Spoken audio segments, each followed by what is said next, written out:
Hey, good morning, good afternoon, or good evening, depending on when you're watching the video version or listening to the audio version of this lesson 7. Yes, indeed, it's the end of the road, at least of the official lessons of interpersonal neural synchrony, aka covert hypnosis, conversational hypnotism, influence, persuasion, negotiation, rapid seduction, and NLP, mind control secrets for therapeutic change. Profit, pleasure, and success in all areas of life. Thank God I don't have to say that again. Seriously, Lord, this is lesson 7, and this is going to be not quite as structured as the others. I will preface it by saying, as always, that all of the previous lessons are like pieces of a jigsaw. Whilst components can and often are used individually, when the context or situation arises, these things have more power, often more effectiveness and more reliability, certainly in spotting body language, for example, when multiple things are used together in the right context at the right time, as we have discussed. And also, as you will see below this, lesson 7 inside the members area, these things will then be expanded on by Paul in his deep tune modules. There's 6 modules and a bonus section, so 7 sections in total. But that isn't just 7 videos. There's multiple videos, short, sweet, to the point, on different topics in each of those sections. And then below the deep tune, there's body language training videos with Robert Phipps. There's public speaking videos with myself. There's the speed seduction training videos, or law, apparently for the dating arena. Whatever your sexuality or gender, it's all relevant. The techniques do overlay with stuff that you've learned already and can be adapted for use in a business environment or negotiations, and hopefully it'll open your eyes to the idea that the underlying grassroots to everything, as we said right at the beginning, doesn't matter if it's business, personal, pleasure, therapy, somewhere in between. The building blocks are ultimately the same. It's about how you apply them, observe them, and where relevant, react to them.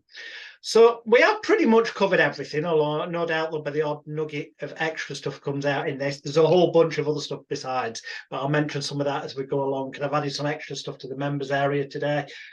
Stuff on what relevance is bending metal like Uri Geller to persuasion and influence.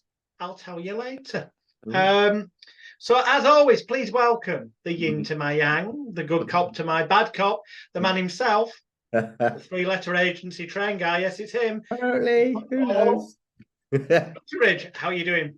Yeah, I'm great. Thanks, Jonathan. And in this little module that we're doing together, I may flip to the dark side and be the yang to your yin this time. Ooh, you know, I'm I excited. might say, oh, I've done some engineering and I've got people to do things that maybe in normal life I wouldn't normally do, but I'll show you how to use some of the stuff on the other side.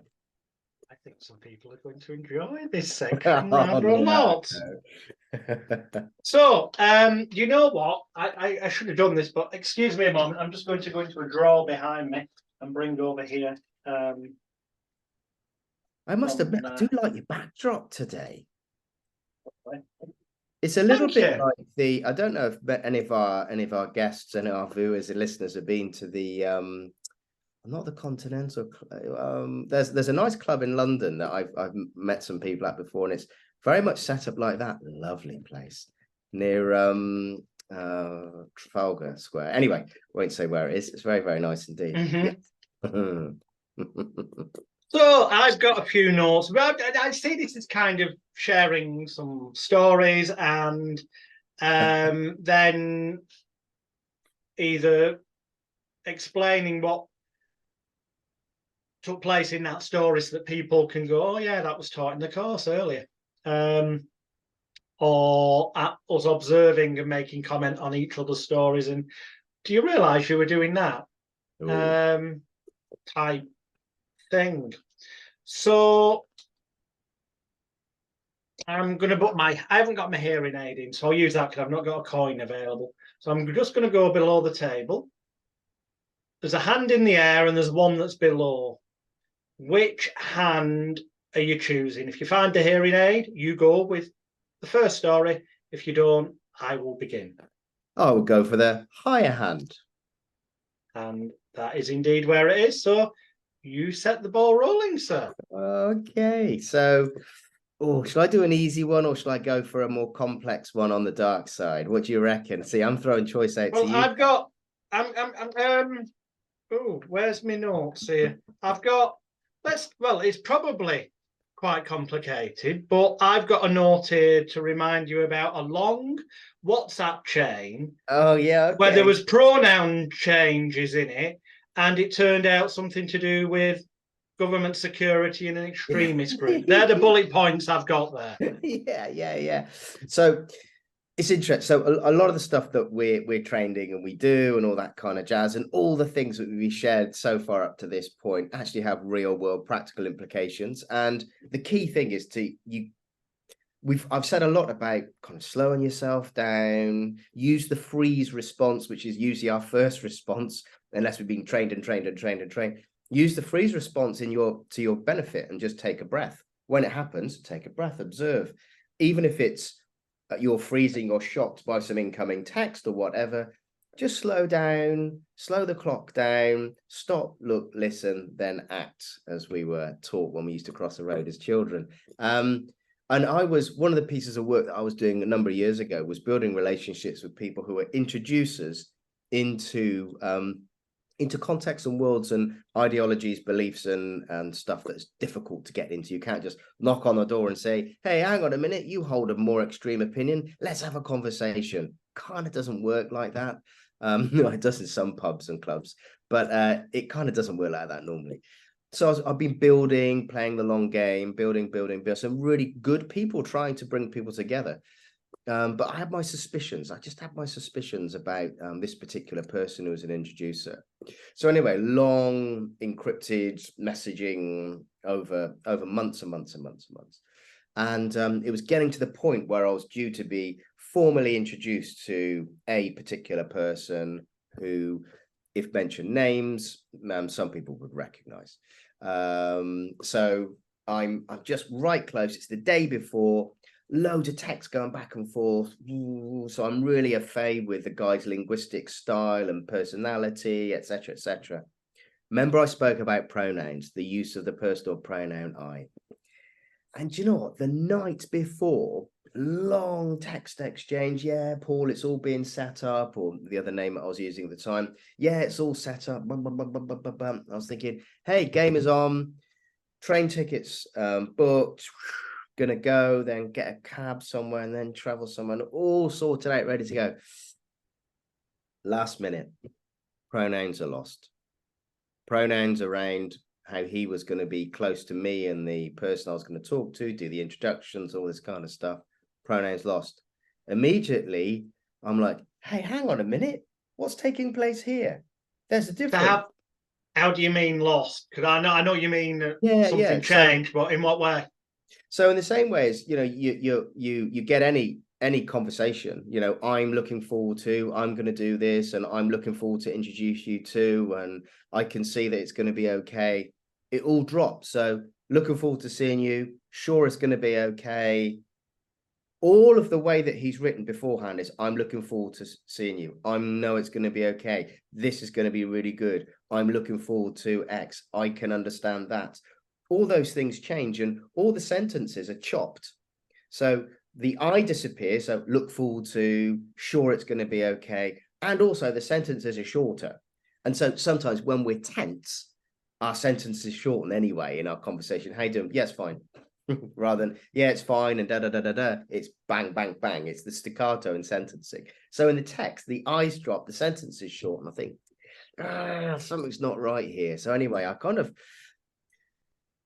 I nearly ballsed it up, Jonathan, really, because I was so excited, because I get excited thinking, this has been months in the making. I'm finally going to meet this person. Screw it. I'll just take the risk anyway. And that's what I was thinking. But I was so unsettled. So I put a quick call in. Then a call went to somebody else. And the person phoned me back. and said, look, don't go. Come in to meet us tomorrow. It was in London. Come in to meet us in London tomorrow. So I was like, oh, okay. So I don't blow the guy off straight away. I go, because my train is later. So I go and meet this person in London. This person is connected to some people in and around politics, and also has just had a briefing from, the best way to say it, a law enforcement agency in the area that have got, you know, long angle lenses from buildings pointing at stuff, and the smallest of smallest little drones really high up with high range cameras on them and stuff like that all over in the area.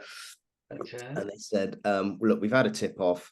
You are likely to be bounced, and there's going to be some people filming, and you're going to be seen next to this person and these persons, and anything that you've been trying to do, you're probably going to lose all your credibility, and it's not going to be good for you. And it was all down to the personal pronoun I. And it made me realize, hang on a minute, this stuff, I know it anyway, Jonathan, this stuff that these people are researching, and all the ways of body language and linguistic analysis and all that, God, it cashes out in real life, you know. And my business partner with my other work, when we first met, he was trying to get into a particular organization, and an email trail back and forth. And again, personal pronoun I, business we, drops out of the email chain. And I say to my business, but you know this is not going to happen, don't you? Statistically, 80% likely, they're distancing themselves already. Oh, no, but it seems really warm language elsewhere. I don't care about the warm language. I care about the pronouns, because that's whether we're going to put ourselves close to it. So in both those contexts, whether in the more spooky-ish world or whether in the business world, we all live somewhere between those two. The pronouns, they have it, and saved my skin. And then, you know, the other meetings and the events took place, and I saw it was on the flipping news that this was taking place. And I was like, I said to my wife after the event, I said, you might see me on the news one evening. And I described it, and she was not impressed at all. So thank God for pronouns, or the lack of. Oh dear. Yes, oh dear indeed. Oh dear indeed. Hey, Matt, but lessons there. So these are stories. Hopefully you'll find them entertaining, but there are lessons in there and relations. Even if we don't go into detail, you'll see that in the previous lessons we covered these things. So yeah, might kind of do one swap over, as it were. Cool. Okay, I've got a weird one. True, I wouldn't but weird. Anything else. So I'm going back to about circa around 1990, thereabouts, possibly 91. But I hadn't quite turned 16. I was still 15. And maybe I had turned 16. Anyway, the point is I was underage drinking. Easy. It's about, I know, naughty. To a place called, I think recall it was called, it's had so many names over the years, Route 66, I think it was called, in Rochdale. And I went in one night, and earlier that day, the local Express free newspaper had come out, in which I'd lied about my age, saying I was 18, because I had enough sense to figure that people wouldn't want to come and see a hypnotherapist who was apparently, you know, much younger. The bizarre thing is that I'd been 18 for many years, because I passed my hypnotherapy course when I was 14, as explained on magicalguru.co.uk, but I knew 14 doesn't seem credible, so I lied about being 18. But the thing was, I was 18 until I was 18, so I was 18 for about 4 years in the local newspapers, and either the journalists just didn't give a shit, or they didn't notice. In any event, it was a bit weird, because you get the same photographer coming taking the picture. Surely they must have thought, this is a bit odd. I'm sure he was 18 last year. I'm sure he was 18 the year before. But anyway, that's by the by. The point is, I was underage drinking, And that day, there'd been an article in about the fact that I was offering tarot readings at a shop called Dragon's Dream, as I recall it was called, that had just opened in the top end of Rochdale, and I invested a bit of money into it to help them do the cellar up so that I could have a booth there for doing therapy and tarot reading. So I'd been in the paper that day, and I got approached by a guy who at the time I didn't know, never met him before, and he came up and he goes, because at the time I was using the stage name Alex Leroy, and he walks up and he goes, "It's Leroy, the boy." And I'm like, "Oh, that actually sounds quite cool. I might nick that." I hadn't thought of calling myself that before, but anyway, and why? Who's asking? Like, and there's this guy there who's roughly my height, but he's quite a bit bigger build. No, I wouldn't say massively overweight, but he's a bit stocky. And he's dressed in, well, I don't want to say a bondage outfit, but because it wasn't that type of club, it was a normal club, but he looked completely out of place. But it was like tight leather trousers, and I mean, later on, it transpired he told everyone as he was leaving that he was going to a bondage party. Now, there you go. Spoiler alert: apparently, he wasn't. When I got to know this guy, he was something of a maverick, practical joker, and he'd just like to stir emotions and do the most unexpected things to see people's reactions. And I observed through that when unexpected things occurred, that they became highly suggestible in normal everyday life. For example, and I am digressing here onto a different story before I go back to the other I'm warning. There was one time after I got to know him, and I'll go back to how I got to know him in a minute, because that's the main story. And I'm not purposely starting stories off here and then going on to... you're not opening and closing. Go back. I'm not doing it on purpose, but that's what's happening, so you're going to observe it.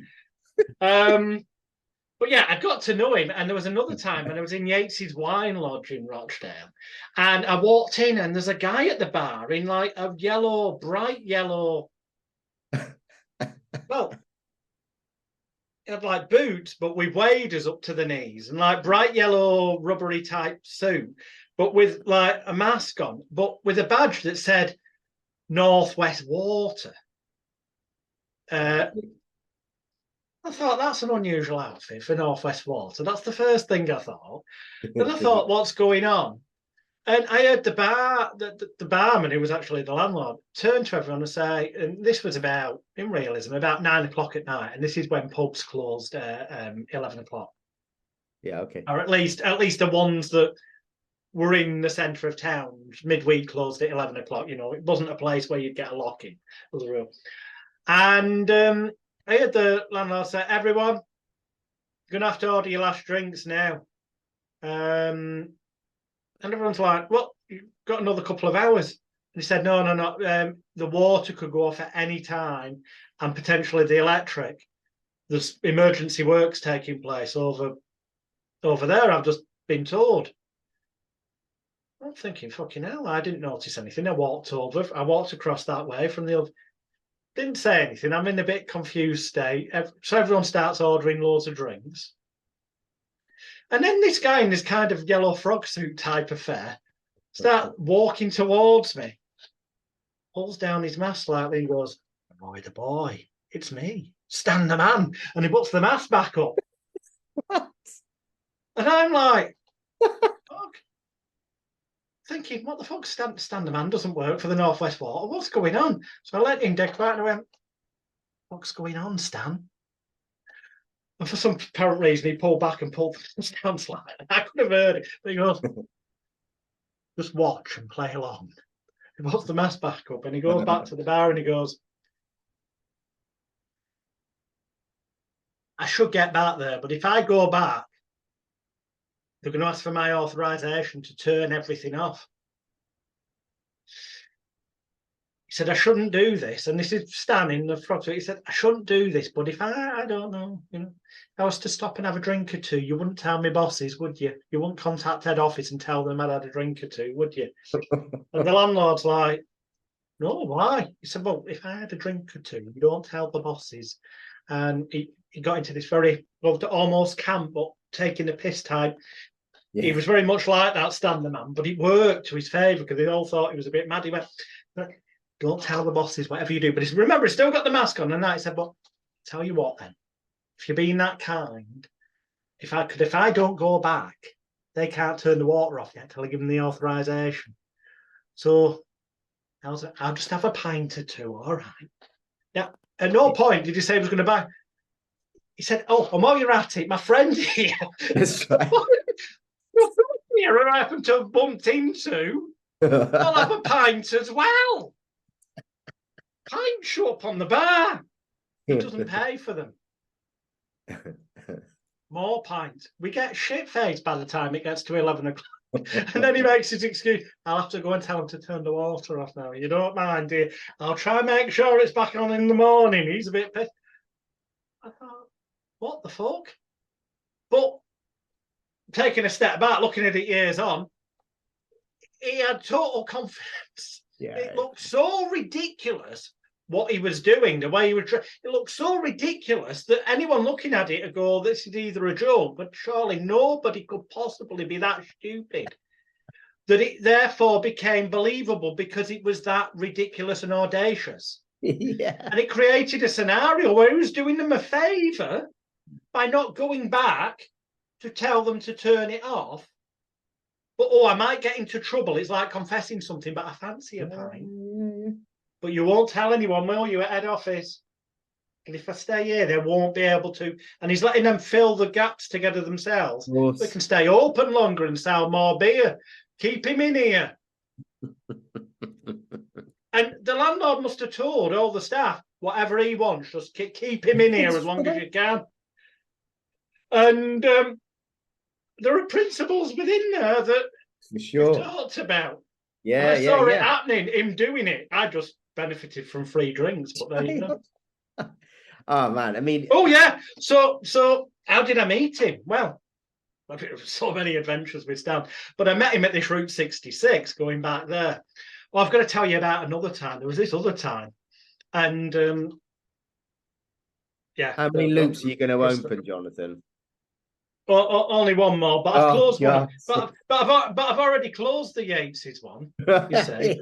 So there's another one now. But yeah, there was this one time I woke up and answered my door. I was living with my parents still because I wasn't quite 16. The door went, and it was a taxi driver who said, "Stan the man's sent a car for you," and I'm like, okay. This is a bit odd. I kid you not, this was actually the day after, the morning after I'd met him in Route 66.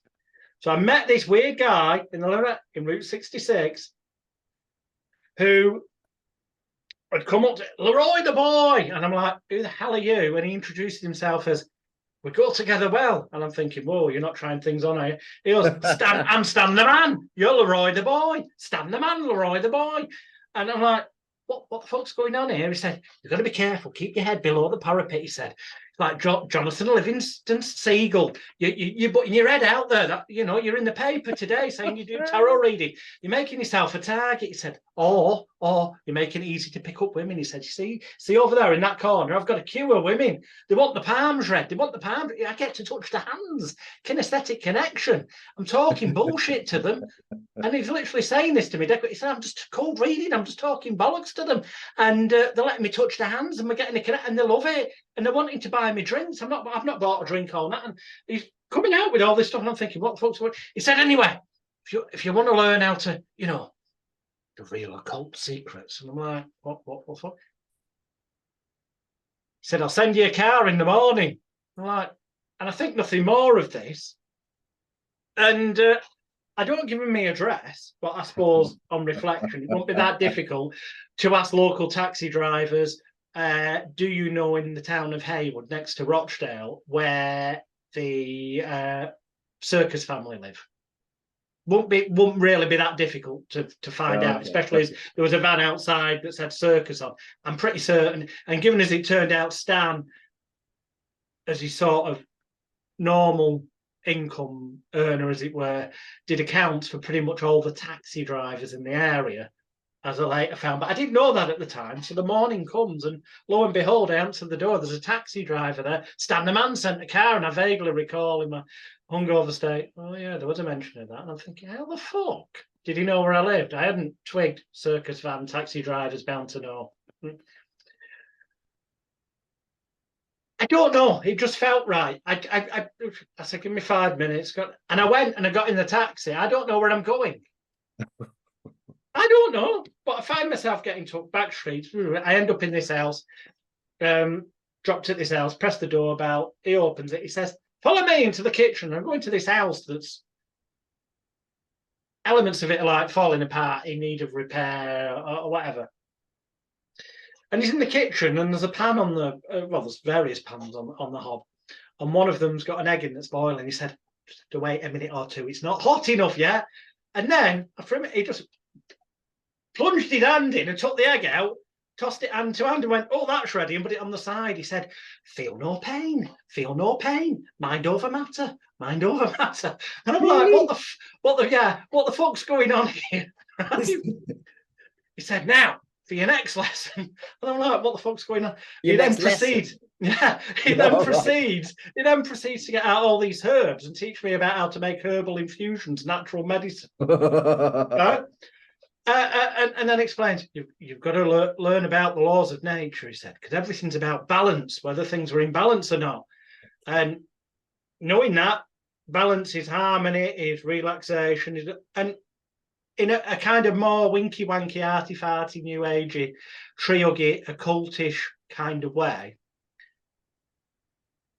I would argue we described what the kind of stuff we described in lesson 1. Yeah, okay. Yeah. But in a far more kooky, what the fuck? Kind of manner. And that was day 1. And then strange things had happened. I bump into him in town, maybe in a bar, and he go, you know what? This is the centre. He suddenly go, it's band night up at the, it's jam night up at the Fisherman's Inn at Hollingworth Lake, several miles away. But it'd take ages for a bloody taxi to get here because they're so busy. He said, follow me. He said, we'll use the powers of the universe. Walk outside, literally walk near the edge of the road, and he makes some weird fucking sign in the air. And remember, this is in the days when there's no mobile phones. You had to use the pay phones in bars. He makes some weird sign and they utter some utterance. And a fucking taxi would pull round the corner, pull up, and go, you need a lift anywhere, Stan? I need a word with you about my accounts. Because he did all the, like, this is a coincidence, surely. But it happened again and again and again and again. And then there was one day I went up to his house and he said, follow me. I want to show you something. And at the end of his street, there was a patch of grass. And he said, just stand there. And he positioned me and he moved me around. And it was like an important seeming ritualistic process. So it seemed important, but I didn't know why. And he said, no, that's perfect, that position there. And then he moved around. He went, I think here. And he started to do these movements in the air like this and then making these noises. And suddenly, I kid you not, hundreds of bloody pigeons appeared from nowhere, landed on the ground around his feet, all cooing at him and stuff. I'm like, this is actually quite fucking scary, to be honest. This is fucking weird. And then clapped and shooed them away, but they weren't for going, but eventually they did. And we walked away and he said, we could do with a taxi to get into town. And he uttered some other bollocks and wiggled his hand and a fucking taxi pulled round the corner, pulled up and went, Stan, I need a word with you about the accounts. So not only did the taxi pull up, but this guy handed him money. But anyway, that's kind of by the by. I'm like, this is mad. Because that first night when I met him in Route 66, after he pulls me over and he basically getting me involved in doing this palm reading to get intimate with this long line of ladies and whatnot, he suddenly announces, "I'm going to have to go now, girls, because I'm off to a bondage party." And he's wearing something that could be a problem. And they all look like, and he leaves me with them. Well, I end up getting all the free drinks. That's a totally different story. But it's like, he always caused confusion and disorientation. What the fuck's going on moments? But in a way where it appeared as though he was a bit batshit crazy, or a bit camp, or a bit over the top, or theatrical, and like an harmless nutter or weirdo. Completely harmless. People loved it. And yet, as I discovered in time, you already know about Yates's. He just, that was a complete and utter fabrication, a setup. The taxi drivers, he'd pre-booked taxis for certain times. To arrive. The fact that quite often drivers that showed up were ones that wanted a word with him. Well, he did all of the taxi drivers' accounts for that firm and many other firms. So that was just coincidental. But the fact that magically taxis appeared, he'd already pre-run them and set a timeline, and he just engineered things to make it look like something had happened that hadn't. And this was pre-mobile phone days, so it was more impressive, remember? Good theatre. The pigeons, he later explained to me, because next time I went to his house, he suddenly went, "Oh, it's time. It's the time when I feed the pigeons." I said, "What do you mean?" He said, "Follow me. Same bit of grass." He said, "It doesn't matter where you stand. It doesn't matter when you've been going the same day, every day, with shitloads of bread." And he starts throwing it, and they all appear at the exact time because they know he's about to feed them. That one day, they would have been upset that he shooed them away because he didn't feed them. But what he created was the appearance of a miracle. Yeah, for sure. And what the fuck? A confusion, a disorientation, I don't know, a convincer, like the hypno tricks that are guaranteed to work, would then make it easier to hypnotize somebody for X, Y, or Z. Well, he'd suddenly put me in this frame of mind of, there are more things to learn about the occult. The word occult only means hidden anyway. And when you dig into it, it tends to be just about using universal laws of nature, which we've effectively talked about in different manners. So it was all about planning, preparation, creating this scenario. He was telling a story, but by having engineered that story in advance. And there were so many different things going on, and the way, like in the 80s, that, "Don't tell me, boss, I could get into trouble. But if I had a quick pint, because if I go back, I'm going to tell them to turn it up, and if I stay here." And he's letting them fill in the gaps, piece it together so that it's beneficial to them to keep him there. So they're trying to keep him there, not him trying to take free drinks off them. It becomes their idea. He was planting seeds, and I don't know what else was going on there, but I don't know. Stand the man. And I became, after that, Leroy the boy around town, because he said, "It's odd if me," and he was probably at the time 40, mid-40s, and I'm 15, he said, "It's odd if we're seen together. We're cousins. Stand the man, Leroy the boy, tell them we're cousins, then they won't think we're bumming each other." And that's why he said, yeah. And he never tried anything on. He was straight. He was totally straight. As far as I ever knew, anyway. But he knew about people's perceptions. He said, they'll perceive, rightly or wrongly, that something not right. We tell them we're cousins, everything's fine. And there were all so many lessons inbuilt and layers of controlling perception and environment. And it's interesting. So one of my many confessions is I came across you when I was researching. Okay.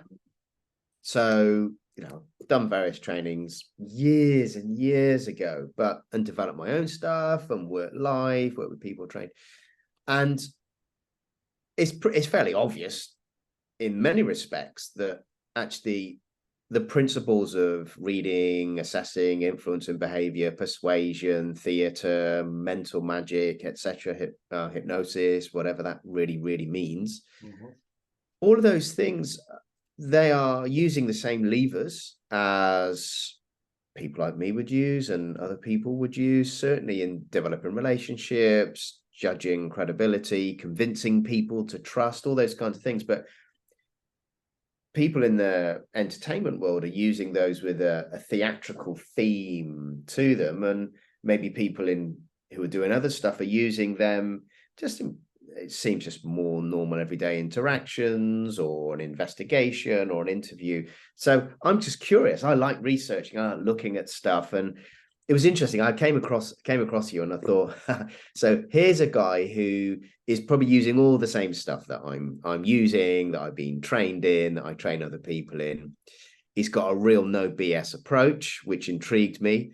Here's a guy who was saying, you can learn and know loads of stuff, but the reality is you probably only need a handful of things to get you going, and that get you a long way. Of course, that appealed to me because I'm slightly iconoclastic, thinking, gosh, I know in the real world, you just can't remember all that stuff. Yeah. So I remember I come across you, I reached out and all that, and the rest is history. And, you know, we agreed to disagree and we agreed to agree, and we have a lot of fun in the process and happy days, and we're doing this.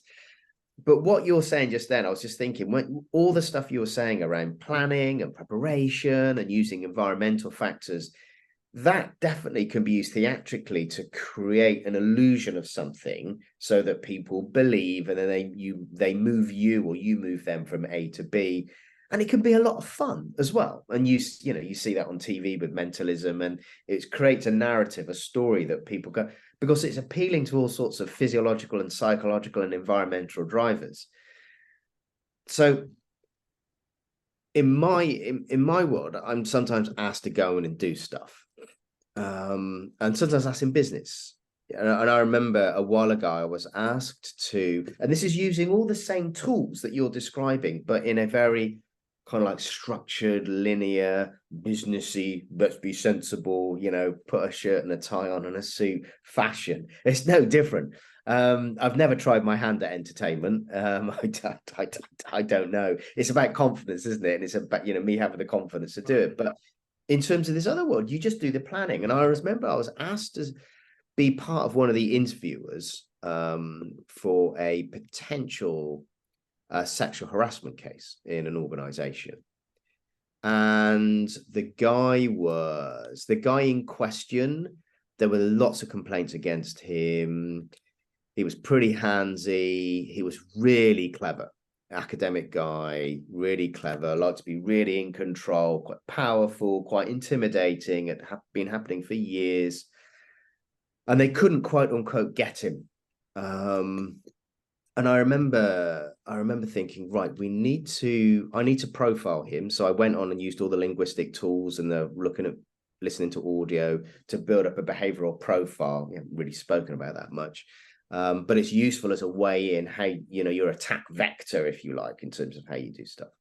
And it'll probably be the same as, you know, in the mentalism world or whatever, when you're doing sort of hot reading or cold reading, whichever, I forget which. Yeah. You're doing that will be a hot. Yeah, it will be hot reading. So using social media platforms, yeah, find out what their interest, desires.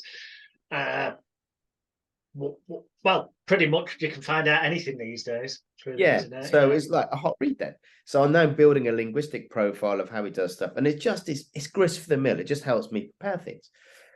So anyway, I say to the people I was working with, I said, okay, let's do this. Now let's engineer it. I said, just trust me. And I didn't tell them everything I was going to do, by the way, because they may get too caught up with thinking about the choreography rather than just doing the interview. And there's going to be 4 people in the room, me, the person who'd asked me to go in and do the interview with them, this particular person, and their kind of a counsel, if you like, we're going to come in.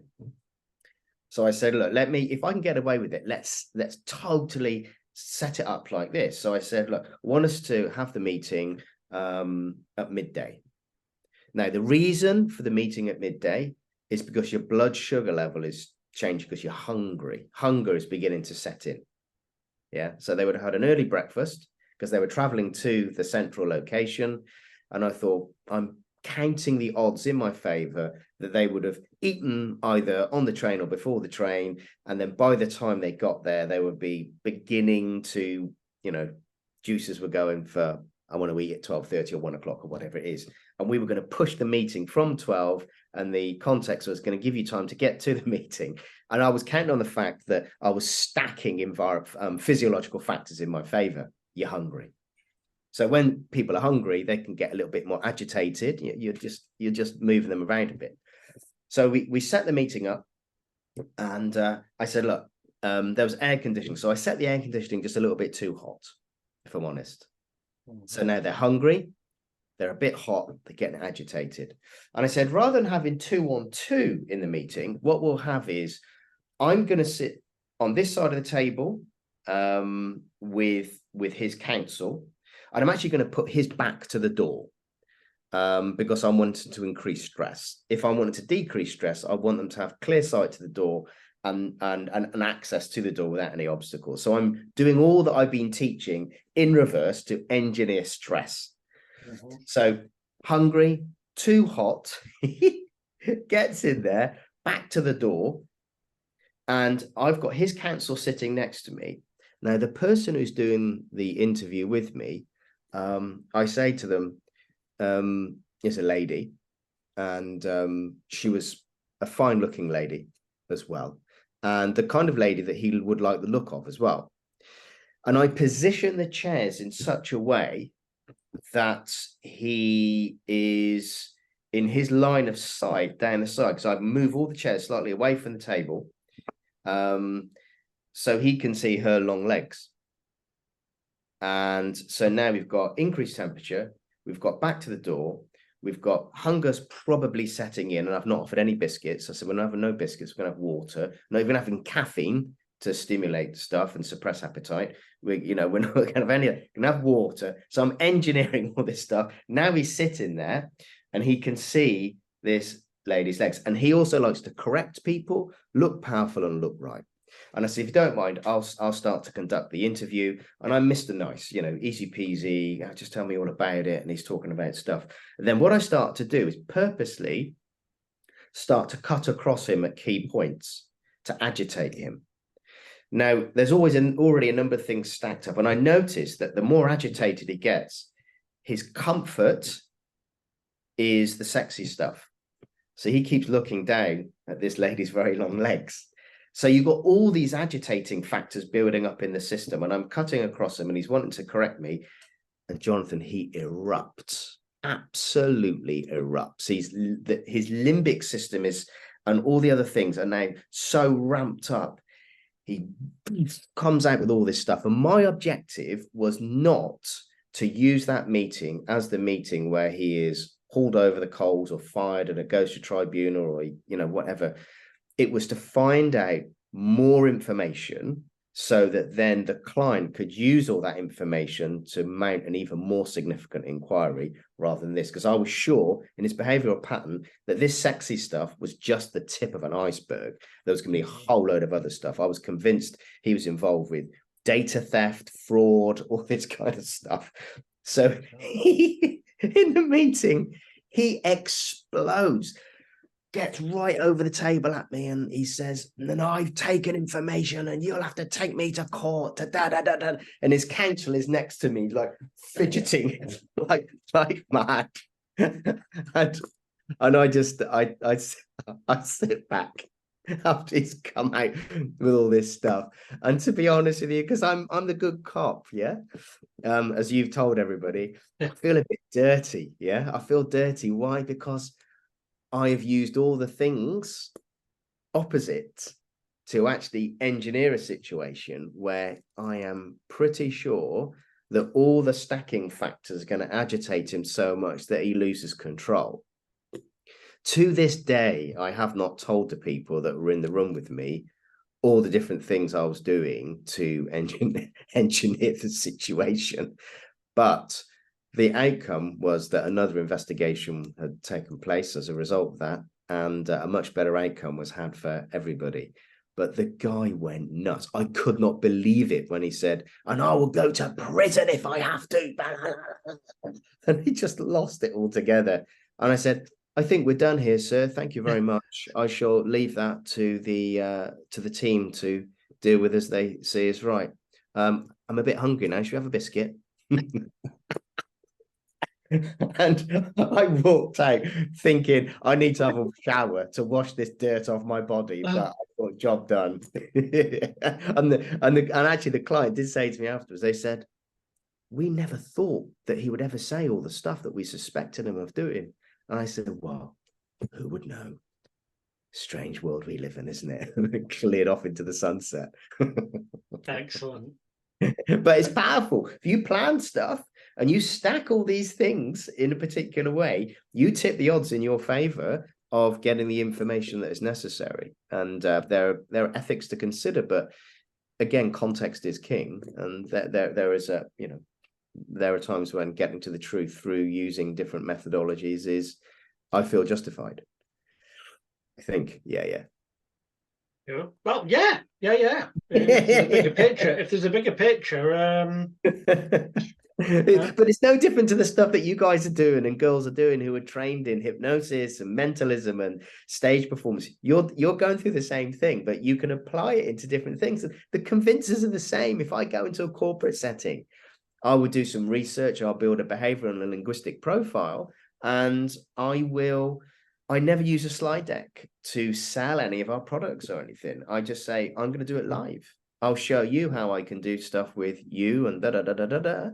And I do it. And they're like, one guy said to me just recently, he said, bloody hell. He said, I spent thousands of pounds on getting a professional profile person to come in and do a personality mapping and this, that, and the other. He said, you did in 2 minutes what they took in a couple of days to do.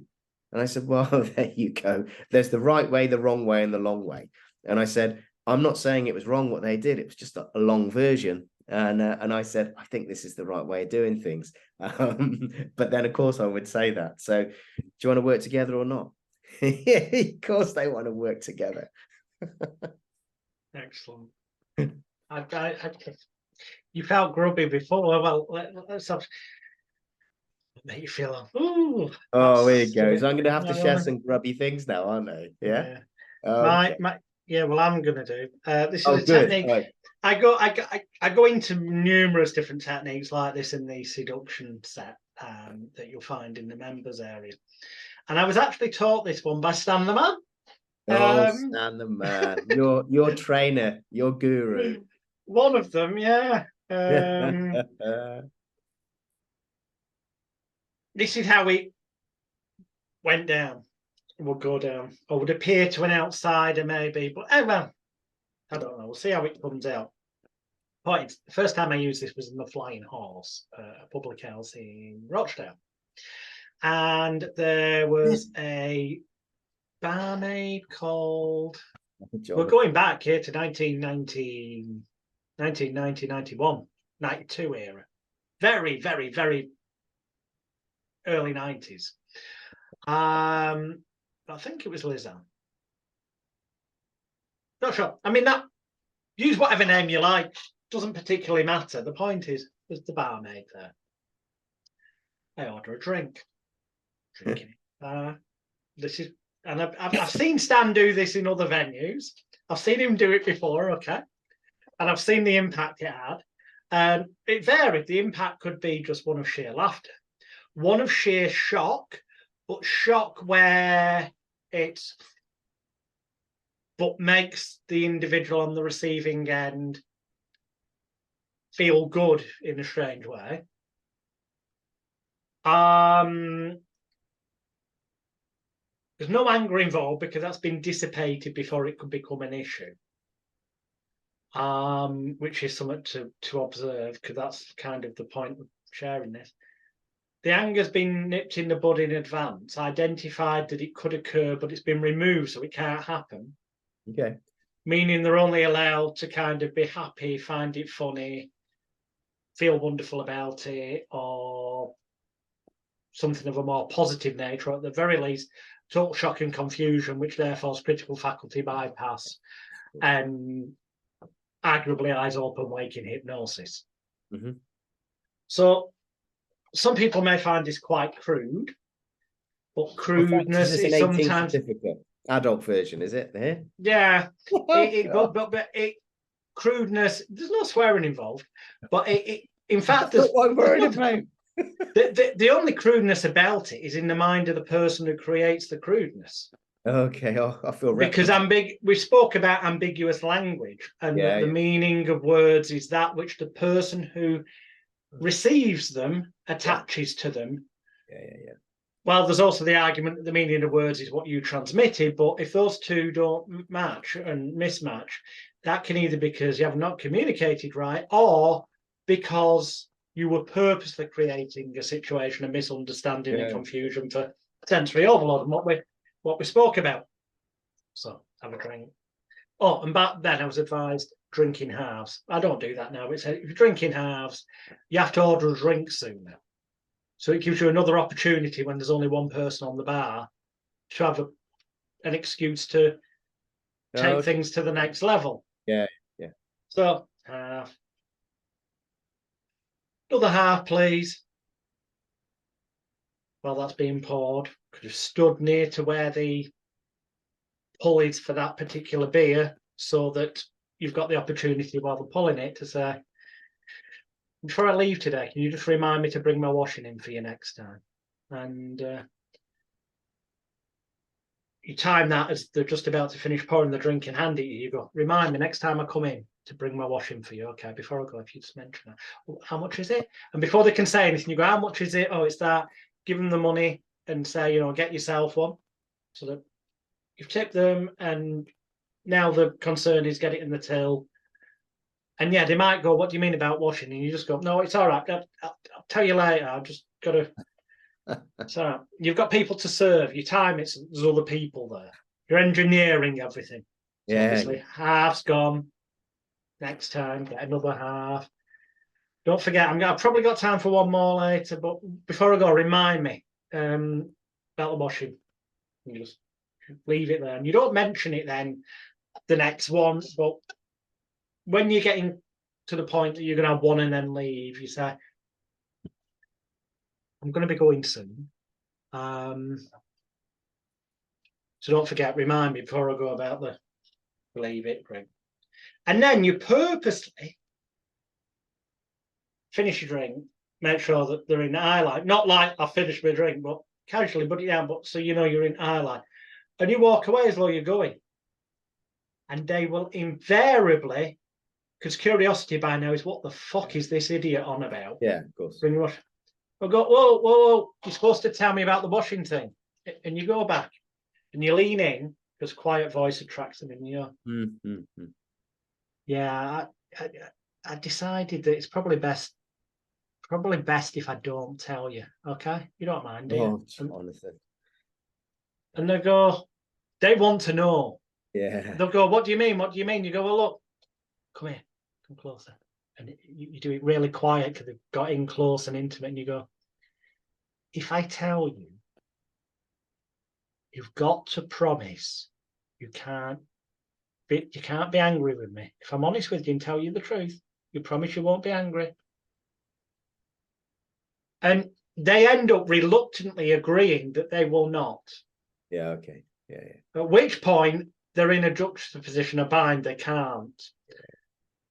Which in itself will help amplify the confusion and disorientation or whatever. So then I'll go, come on, yeah, no, all right, I promise you. Go, are you sure? I'll tell you, but you've got to promise me you won't go mad. And once they confirm like 2 or 3 times, so it's totally cemented, you lean in and go, yeah, next time I think I should bring my washing in for you, because you know what, I saw you in here a couple of weeks ago for the first time, and ever since then I've thought about you so much, I've stained all my bedding. And you just go blank and look them in the eyes, and you will see them turn bright red. Yeah, look me. And they get hot. And if you really want to ramp it up, you go, oh, feeling a bit warm, are we? And just go, see you later. And you walk and you leave, and you purposely leave them. You leave the venue. Now, I'm not saying that used correctly gets you your leg over, although it does. But what it will do is, I promise you, you will get served in advance of people, even people who have been in the queue longer. If once you cemented that, because they've created the imagery in their own head, made the connections and anchored it themselves, and ultimately it makes them feel loved, wanted, needed, appreciated, cared for, cherished, and valued, and all the things we talked about in the first. In the bonus video of the first lesson, are amplified. They've created a mental image, so the subconscious files it and anchors that's with your face, but in a context where they can't be angry about it because that's been removed and they've affirmed to themselves 3 times, so they can't do that. So, yeah, okay. Yeah, so that it is just a positive association of that person made me feel good. See, it's interesting, right? So from my perspective, apart from like, dear Lord, right? Yeah, that was a bit more adult than I was anticipating. The thing that's interesting is like just listening to your stories as compared to quote unquote my stories. What I have done and what I often do is about not being the standout person. Actually, it's for them to actually me to be trusted and or easily underestimated and or the grey man, all those kinds of things, or building trust, or being the person who looks like they haven't got any skin in the game. I'm just introducing 2 people together for a conversation and I can step back and I'm just a facilitator and I'm nothing really. I'm using exactly the same principles that you're talking about, by and large. You know, the yes sets, agreement sets, ego suspension, elevation, context, using temperature, timing, curiosity, the desire to correct, using pauses, changing tone in voice to get people to move in or move further away, or whatever it is, pattern interrupts. But you're using all of that in a more theatrical, or if it's a pickup artistry setting, is to create that connection, that spike of curiosity that moves or draws somebody overtly to you as well. And it on a stage, it's very exciting and very powerful. And I suppose that if I to use those things sort of theatrically off the job in my life, you know, I'm just now thinking of a situation. I remember getting off the train. This is quite a few years ago now, actually, before COVID. So what's that, 3 years ago? I was getting off the train and it was quite late at night ish, sort of 9:30, 10 o'clock, and I was having to cycle through the park to come home, all that kind of jazz. And I remember getting off the train and I heard some sort of real shouting taking place, and there was a fella shouting at a woman. I think it ended up it was his girlfriend or whatever, but he was a bit a bit fisty and wanted all this kind of, I thought it was going to hit her and stuff. Now I'm not a big guy, so I don't like engaging in physical confrontations. You know, I've done all the sort of Krav Maga stuff over the years, so at least I know I can strike and get away quickly. But you know, somebody's big is big, aren't they? I mean, you don't want to get involved because someone pulls a knife on you, all that kind of jazz. I don't always like that kind of thing at all. But I remember this guy shouting. I'm thinking, and people were just walking past, and I was like, so I did something theatrical, and I shouted at the top of my voice. I said, "Mate, you've got the most beautiful tenor voice I have ever heard." And he was like, "What?" And there's loads of expletives coming out. He may have understood or not understood what a tenor voice was, but I was brash, wow, you know, and all this big stuff coming out because I was purposely engineering the situation I was trying to create the opposite of what I'm trying to create, which is I want to be memorable, as it's all about me. It's a spike, it's disorientating, it's a pattern interrupt for the NLPers out there, it's cognitive overload, it's all those kinds of sense overload, all those kinds of things taking place. I know that takes place when you do that kind of thing because I'm wanting to buy time. Because time is your friend when threat is around. If you can create time, you can create distance. If you can create distance, you create safety. And other things can come in. I remember shouting this stuff like, hey, you've got the most fantastic tenor voice in the whole world. And as I'm moving towards him, I'm saying, oh, yes, beautiful. And of course, he's disorientated. And I remember saying to the lady as I approach, I said, now's your time to get away.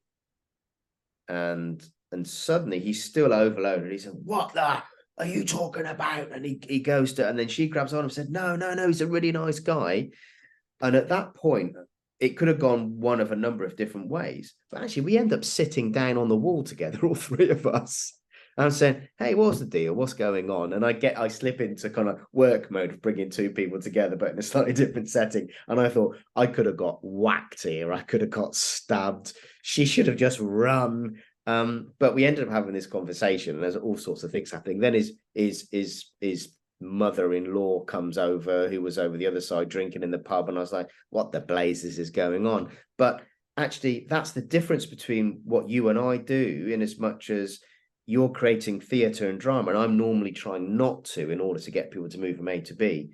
But I think one of the things that I'm realizing, the more I hear you talk and engage with you and your stuff, is confidence is really the name of the game with a lot of this stuff that you're doing. If you're confident in your therapy, whether it's hypnosis, whether it's whatever, if you believe that you are the person, if you're doing whatever you're doing to create some theatre, if you believe 100% in your abilities and your powers, gosh, that goes a hell of a long way in getting people to, I suppose, comply, perform, to create the theatre.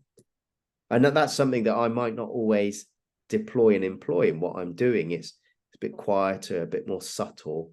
I'm confident in it, but there's not the same posture. And I was thinking about trying some of these things. It sounds like good fun. I don't think I'll do the one in the bar, mate. Watch the seduction section. Yeah, full of nuggets like that. I'll just liven people. It sounds ridiculous, but I'm just going to take the blurry background off a minute. Choose virtual background. None. There you go. You see above my head, roughly here, that is Uri Geller. Yeah, okay. Man himself. Come this November, it will be 50 years from when he appeared on the Jonathan Dimbleby show and went to international fame. Overnight, the greatest mystifier, magician, and mystic of all time. He might say psychic, but I say mystic, magician, and illusionist. Hey, but interestingly, because of spoons, forks, keys, and other simple tricks, which in the members area, there's a section called the Royal Rule to Fork, Spoon, and Metal Bending. And there's a section called Royals, Real World, Centre Tear. These are methods to bend cutlery, apparently psychically, and also to be able to apparently read people's minds. The thing being that these couple of simple techniques can make you, if you choose to be, the life and soul of the party, or can be used in seduction, as taught in the seduction set, to surreptitiously find out somebody's phone number, or to find out their date of birth, so then you can, give them an astrological reading using the Barnum statements and stuff we talked about to create connection, blah, blah, blah. There's so many different contexts going on. Or it can make you the person I used to be, thanks to this simple, which I'll do in a minute. I used to go to an Indian restaurant go to many, but one in particular that I would stop after hours. This was a time when licensing didn't go on for ages, like all night, as you can get these days. But I'd often regularly be invited to stay behind locked doors and be fed with free drinks, either by the owners or by the other people that have been invited to remain back, because they wanted to witness these miracles. Now, the only miracles I ever did in that situation, I did do a few card tricks now and again, but that's the main things, the things that got me talked about.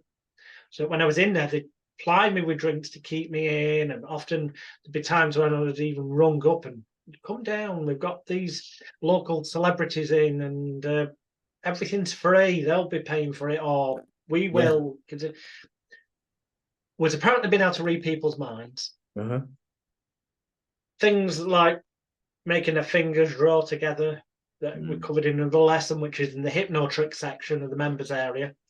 And because in a restaurant you have knives, you have forks, you have spoons, it's a completely ordinary item to have in that environment. Spoons in the air or spoons below, which would you like? Spoons below. I'm going different this time. I was above before, below this time. Okay. Spoon in the air or spoon below? Spoon below.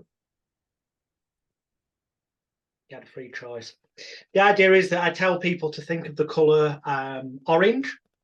Because orange is a mixture of red and yellow. It's like the sun beaming down. And that helps your mind focus on that colour and imagine like you're projecting that energy towards the screen. And if you do, we just rub it gently. And as I wiggle it in the light, it looks as though it's starting to bend and melt. Now, I'll be honest, it isn't. What that is, if you can probably tell there, is actually the reflection of the ring lights that are on the top of my laptop. Just an optical illusion. We used to do it at school where you shook a pencil and it looked like, if you shook the pencil, that it was turning to rubber. And that's all it is, an optical illusion. But sometimes, if you believe enough, that which appears to be an optical illusion starts to almost look like reality, in so much as, I don't know if you can see here, but compare against the other, you see that we're already starting to get quite a difference in bend there. And if you concentrate that energy now, you use your powers of intelligence, imagination, and concentration effectively. It starts to look as though it's starting to become almost like rubber, like plastic, where just one gentle finger is starting to make it move and melt and bend. If you concentrate on that heat and energy, it's as low, it's almost as if it starts to melt. It starts to bend. Concentrate now, think melt, bend, melt, bend, and then it gets so hot that it actually snaps. And I'll give you that to keep. And I would hand it to them and they'd be examining it and going, wow, and everyone's going, well, this is crazy. And yeah. Ordinary everyday items that you find in a restaurant, and we just put that on the hand there, but if we rub it, in fact, if we don't rub it, it's a bit awkward to do on camera like this, but sometimes if you concentrate and you just concentrate energy, it starts to visibly start to bend more and more and more. And in fact, let's try this. I don't know if this will work, but if everyone on the count of 3 shouts bend, 1, 2, 3, bend. And it just bends more and more and more. And I'd hand that over, keep that as a souvenir. And these simple things would get people talking, would create a demand. The amount of free meals and drinks and, go expensive brandies, from some simple things like that. But it also then, they ask, do you do parties? If you're an entertainer, they ask, do you do parties? You get bookings. Or I would use the opportunity to mention that, I did hypnotherapy, and if they had any habits, addictions, fears or phobias or whatever, that we could sort that out, and it would lead to clients and work, even though what the fuck has bending a spoon got to do with helping somebody overcome the habit, addiction, fear or phobia? Essentially nothing. But because of the context and the weird preconceptions people have, their perception was, if you can do this weird mind stuff, that perhaps you can mess with my mind positively to help me overcome the habit, addiction, fear or phobia. Yeah, and that, I find that those kinds of things there's sometimes when it doesn't work in my favor. I was involved with a corporate job recently where I had to talk to a number of the senior team, and I can't go into too many details, but one of the senior team just refused to meet with me. And the reason they gave was because they thought that I was what I could do was in breach of GDPR. I'm like, what? They said, "Oh no, you're accessing information when you shouldn't access it, by being able to read, assess, and influence my behavior." And I was like, that's it. I mean, to be honest with you, I'm not that good, but if you think I'm that good, that's pretty impressive. And it's a weird, so it doesn't. Anyway, they're going to get fired because a whole load of stuff has come out about them, you know, and in deception stuff, people will tell you as much as they think they can get away with it, provide excuses for everything else. So a whole load of other stuff's come out about this particular individual, but they wouldn't meet me because the reason was, well, I think you're breaking GDPR law. Of course, I'm not breaking GDPR law, but I think the challenge is going to come for some of this stuff, which is considered to be intrusive. And you know, if I go to, I was at an event. Oh gosh, this is before COVID again. No, yeah, it was before COVID. And somebody said, "What do you do?" And I just end up saying any old gobbledygook now. I say, "Oh, I'm a consultant," or "I'm a cleaner." I just say any old thing, because as soon as you say, "Oh, I'm into behavior analysis and investigative interviewing, and I'm an interlocutor bringing people together," or "I get called in to do X, Y, and Z," or it's like, it's either a massive conversation starter, and then you have to at times talk in sort of shrouded ways like I'm doing now, and it just is clunky and awkward and it's no fun for anybody, or I'm paranoid, or you got to completely lie through your back teeth, and I'm just not very good at lying really for any length of time. I don't enjoy it.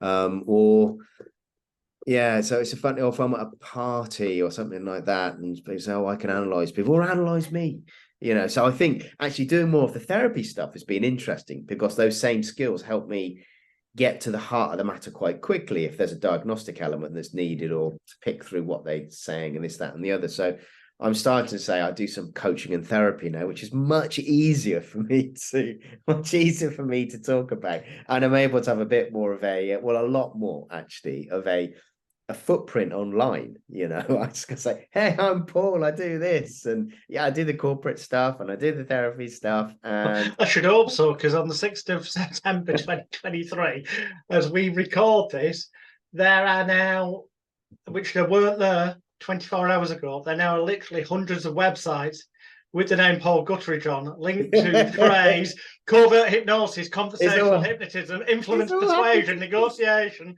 rapid seduction, and NLP mind control secrets for therapeutic change, profit, pleasure, and success in life. Hundreds and hundreds of websites, and there'll be more over the coming days. Well, maybe that's just the best cover ever. Mm. Ooh. Ooh. You know, I mean, stuff has gone wrong as well. You know, to say, people think, "Oh, does it always go?" No, it goes wrong as well, and it goes wrong in the planning. Always in the planning. I remember I was interviewing some people, working for an organization. I was interviewing some people. I was on another continent, about 14 hours flight away. So do the maths and work out where that might have been. So I was on another continent, and they had some sort of on the way. Whilst I was there, I was up in the arse end of nowhere. But whilst I was there, they had some sort of kind of like event, put it that way, where they had to put the army out onto the streets. So I was like, "Damn it, I've got to get home," right? So I've been away for a couple of weeks.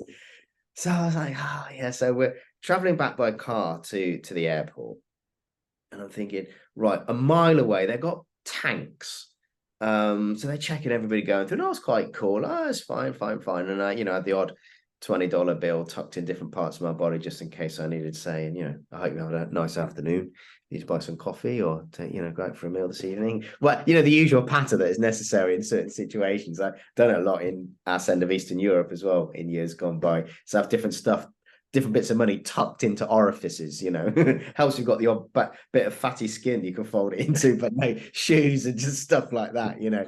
A top tip if you're ever traveling, if you're ever traveling in an area you're not quite sure of, have odd bits of money, like, you know, in plastic in a sock in your shoe and this, that, and the other. So if your wallet is robbed and you handed all the stuff out, and when you go to the hotel, get a doorstop and push it under the door on the inside so the door can't open, or put a chair up against it so it falls over, makes a noise. Sleep the opposite way in the bed. So if somebody's going to come in and jump and attack you at the head end, actually it's the foot end. And anyway, all that kind of jazz. And also, just out of interest, if you're checking in and somebody actually says your room number out loud, refuse to take that room. Right. Because they shouldn't be giving your room number out so other people can hear. Actually say, give me another room, and write it down and give it to me on a piece of paper, because I don't want anybody to know behind me what room I'm going to be in. Just little tips about the use of travel tips, by the way. And so anyway, so I'm in this other country and I'm traveling back, and I'm thinking, oh, I just want to get home. So I go in and the airport is absolutely heaving. I'm absolutely packed. And I'm like, oh, I'm thinking, do you know what I'm going to do? I'm going to see if I can talk my way through security so I can jump all the queues and this, that, and the other. So anyway, I check. It's the baggage is checked in, and then we're in there, and it's really confusing. And so some stuff's checked in, some stuff isn't checked in. The army are in there, the regular people, and they're pulling people to one side. It's absolutely flipping pandemonium. So anyway, I do a whole load of stuff. So I use I find who's the main person. So as a military man standing there, it seems to be in control of everything. I stand out a little bit because I look different from the indigenous community. And there's a few people like me. And I've dressed up. So I've made sure I had a suit on. So I look, you know, because that all helps. Remember, we were talking about, you know, the props and the convincers and stuff. So shirt and a jacket, and you kind of looking good, and, you know, a bit of a nice watch on. You be careful you don't get robbed, but actually, you know, I get into the airport, then I put the watch on, I do all the stuff. So I'm, you know, walking with confidence. I go up to this guy and I, you know, extend my hand, say, you know, good afternoon, sir, and this, that, they tap the back of his arm to trigger something, and he's got a gun, so I've got to be careful what I'm doing. And you know, I said, I wonder if you'd be, you know, his English is absolutely superb, which I couldn't speak a word in that other language. And I think, God, your English is really, really good. So I say, I wonder if you'd be so kind as to help me. Now, of course, wonder if you would be so kind is patter, which relies on a few things. Now, it's a very polite culture I was in, so they don't want to be impolite. So now I'm loading him with a suggestion that actually, if he doesn't do what I'm about to suggest, he may be considered impolite. Mm-hmm. Also, as I'm saying that, I drop things all over the floor, my passport, my wallet, you know, this stuff. So now we've created cognitive overload. I've touched him. Would you be so polite as to, I'm look all tidy and smart, dressed really nicely, might be important, who knows? Drop everything all over the floor. Damn it, it's dropped all over the floor. They've got a particularly good relationship with a country that some other countries don't have a good relationship with. That stamp was in my passport, by the way, which happened to be open on that page. So anyway, it's shot on them. So I'm stacking all these things. He said, "Sir, come with me." So he takes me all the way through to the other side. So I don't go through regular security. I'm on the other side, and I'm stood there, and I think, damn it, I'm actually not going to get through the next thing because I've bypassed the thing where they stamp you at exit for the VA. Right, yeah.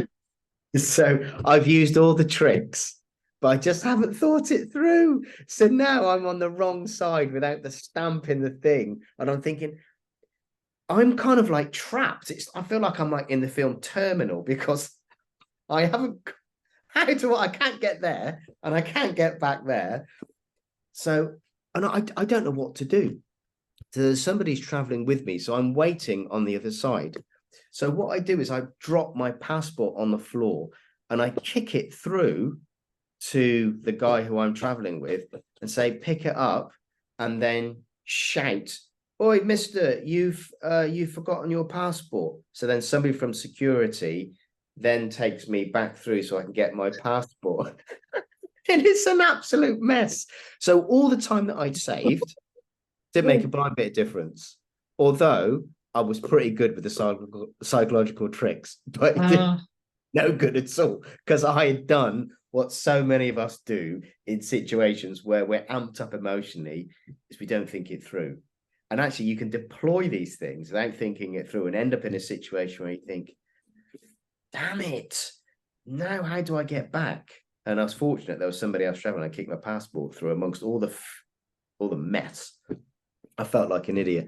So I decided after that not to try and be such a smarty pants when I was in an airport situation, because I was clearly not clever enough to think it through when I was too aroused. And I'd like to think I've learned my lessons. Yeah. The bin men have gone. That's okay. But they weren't too noisy. I was a bit concerned because it's been dead. It might come and be mega noisy and disrupt. But fortunately, if the bin has moved, I can see from the window, that means they've been and gone, and we didn't get a disruption, which is good. That was a good another joke. Barmaid story. Oh no, please. Is it a dirty one? No. Oh, okay, good. Well, no, I'm pleased. I mean, it could have a dirty ending, and there's versions of that in the Seduction package, but it's just a tip, really. And that is that if you get to a venue, I'm thinking, certain, I'm going to say a nightclub type venue that is going to get busier later on, and I mean really busy. But if you get there early on, early doors, quite often you get in for free or much cheaper anyway. But what it gives you is the opportunity to get to know your theatre, your environment, where the toilets are, where the alternative toilets are, where escape routes are, if something should kick off. You can just survey everything. Also, you can befriend one or more of the bar staff, because there will be lesser people there. They will have time to talk to you at that time. So read their mind, or bend a spoon, or make their fingers go together. But most importantly, tip them. And tip them well. Every drink you have before it gets busy. Because for the sake of giving them, places, if you say get yourself a drink, many venues, they just take 50p or something. You'll soon work out off the first occasion what they've done. Well, they're only taking 50p, they're not taken for a drink, in which case I insist on the second or third, well, maybe third drink down the line. I go, no. I mean, really take enough so you can get yourself a drink when you finish work. Please, seriously, I know you get told to, but I'm telling you, please. And they appreciate that. They either will take it or they won't, and they'll go, no, we're told by the boss we're only allowed to take this much. But they'll appreciate the fact we've tried to make a point of it. And you do it subtly, not dead loud, so everyone hears. This is done subtly, so they can't be perceived that you're trying to be Mr. Show Off. It's just, it will get busier later. When it is busy, 5 deep at the bar, you will find that you'll be able to walk up to that bar, and the moment you can get a gateway in to get near the front or but you're out, they will come to you. They will ignore other people. You will get served faster, especially if not only have you tipped them, but in that early encounter you found out their name, and you remember it and you use it for the reasons we mentioned before, and that you always say please and thank you, common courtesy, which your people, when it's busy, you're going, real. All these things combined together to you just being able to look like you're some kind of VIP. And if you dress slightly above what most people would do in that venue, if you've done your research, the majority of people in there will end up perceiving, without you ever saying a word, that you might be something to do with management or ownership.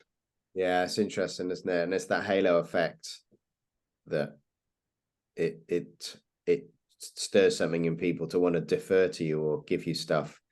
Now, I think, just something was, as you were talking, coming to mind about, when we're eliciting things from people and they're opening up, they're telling us stuff about themselves, whether it's, well, you're talking about the pickup stuff, the speed seduction, whatever it is. Even even just in conversation, I find that it can sometimes backfire. And I'm telling these stories where I get it wrong, but it's important to understand that these principles are so powerful that they can have unintended consequences as well. Like my thing in that airport, I got through, but I hadn't thought it through. And that's the problem. We get through, but we haven't thought it through. And I remember I was in another country, and I'd flown in, and I'd stay in an apartment, and I went to the bar, and I just wanted a massive mojito, to be honest with you. And I remember I was at the bar, and there was a bit of noise and this, that, and the other, and I was just chatting to this guy. And just without thinking about it, because I do this stuff so much, I was in elicitation mode because I was preparing for something anyway. So I'm trying to get my head in the right space, and in some respects, as you talk about the theatre side of things, you're getting into a character. And I'm not like I describe all the time. There are times when that's much more heightened, where I'm actually thinking purposely, get into a character, get into a role.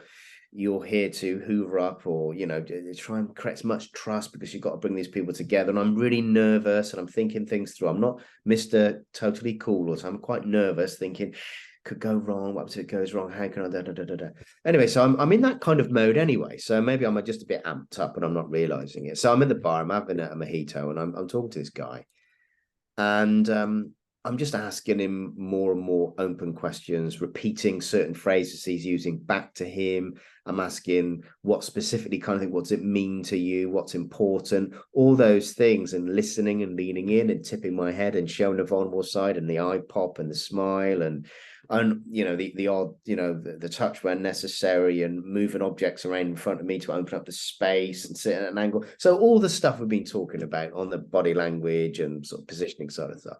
So we're talking away, and I'm thinking, gosh, he's telling me loads of stuff here. Then he starts to tell me that he'd been sexually abused. And I'm like, okay, now we're really getting to something here, and this probably isn't the context. I don't know. I do normally say this to people. I don't, and I'm suddenly, my mind is scrambling now, thinking, right, what the hell do I do with this? Because if this guy feels seen, heard, understood, and he feels safe enough to share something significant to a virtual stranger, I've got no product to offer him. I've got no way of closing and providing safety to bracket it, put it in a box, say, oh, that's really important. Why don't you? I just didn't have anything at that moment to give to him. And I wasn't really thinking like that either. It was like, all of a sudden, this torrent of stuff came. Now, it went from, when we create rapport, when we create connection with people, we want them to keep feeling good about us, so that they stay in the trust zone, so that we can help them move from A to B. If they start to feel that, then they start to divulge stuff where they feel pain. If I am not bringing a solution to them, or offering them something, or moving them away from it quick enough, I'm at risk of them now hooking something quite negative to me as well. And that can be a bit dangerous. Now, the guy was loaded as well, in terms of drink and pills and stuff. So I could see from his pupils that he was. I was like, damn it, this is a little bit too sensitive here, and he's getting agitated.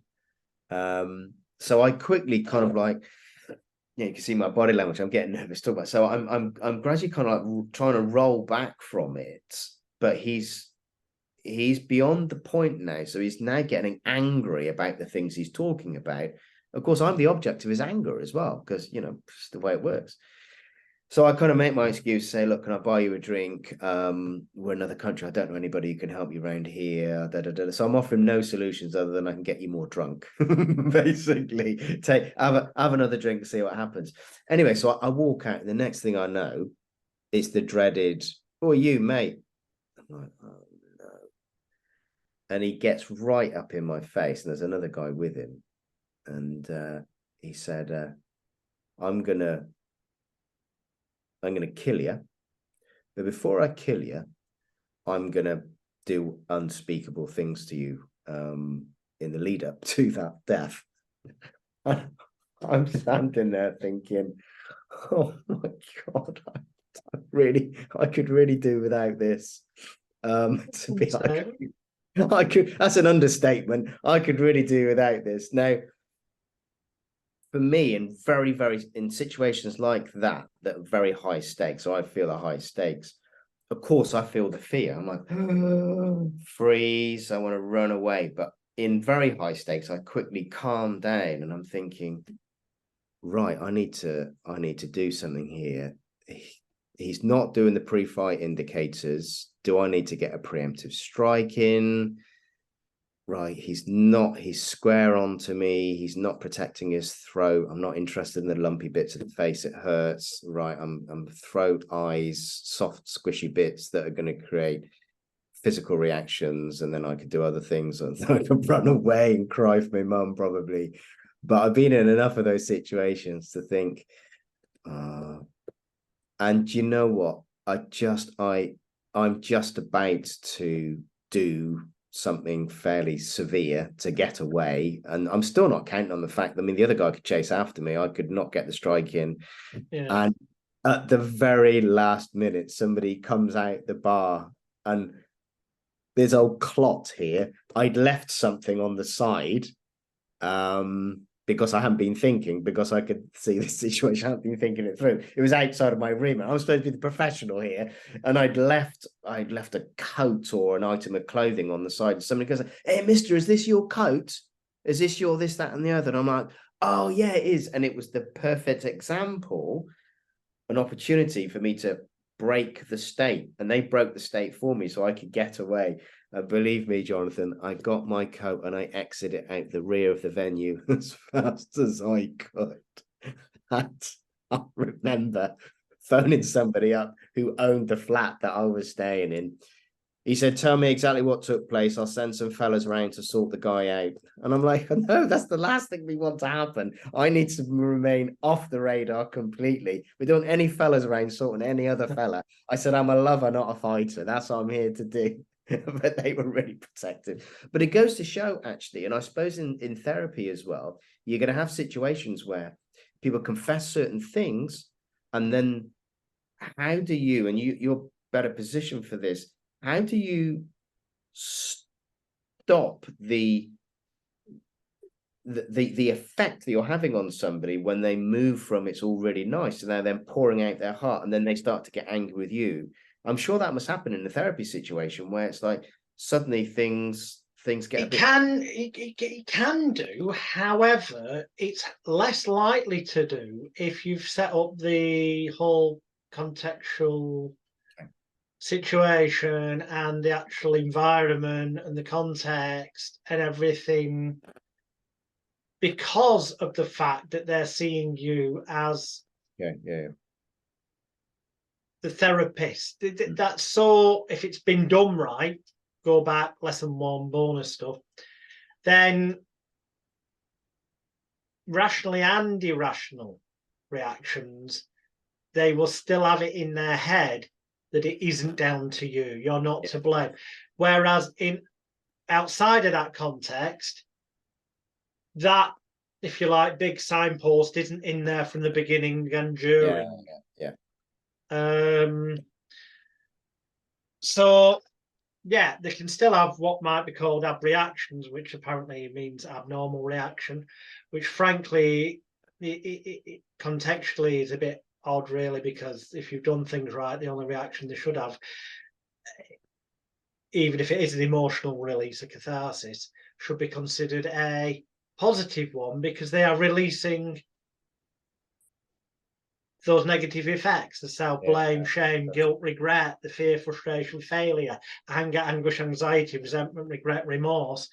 In that moment of emotional release, where, because there's so much emotions going on, sensory overload, you've definitely got critical faculty, analytical area, executive function, bypass, call it what you will. If you immediately, as the perceived therapist expert, hey, that's great, just let it go, it never needs to bother you anymore like it once did in the past.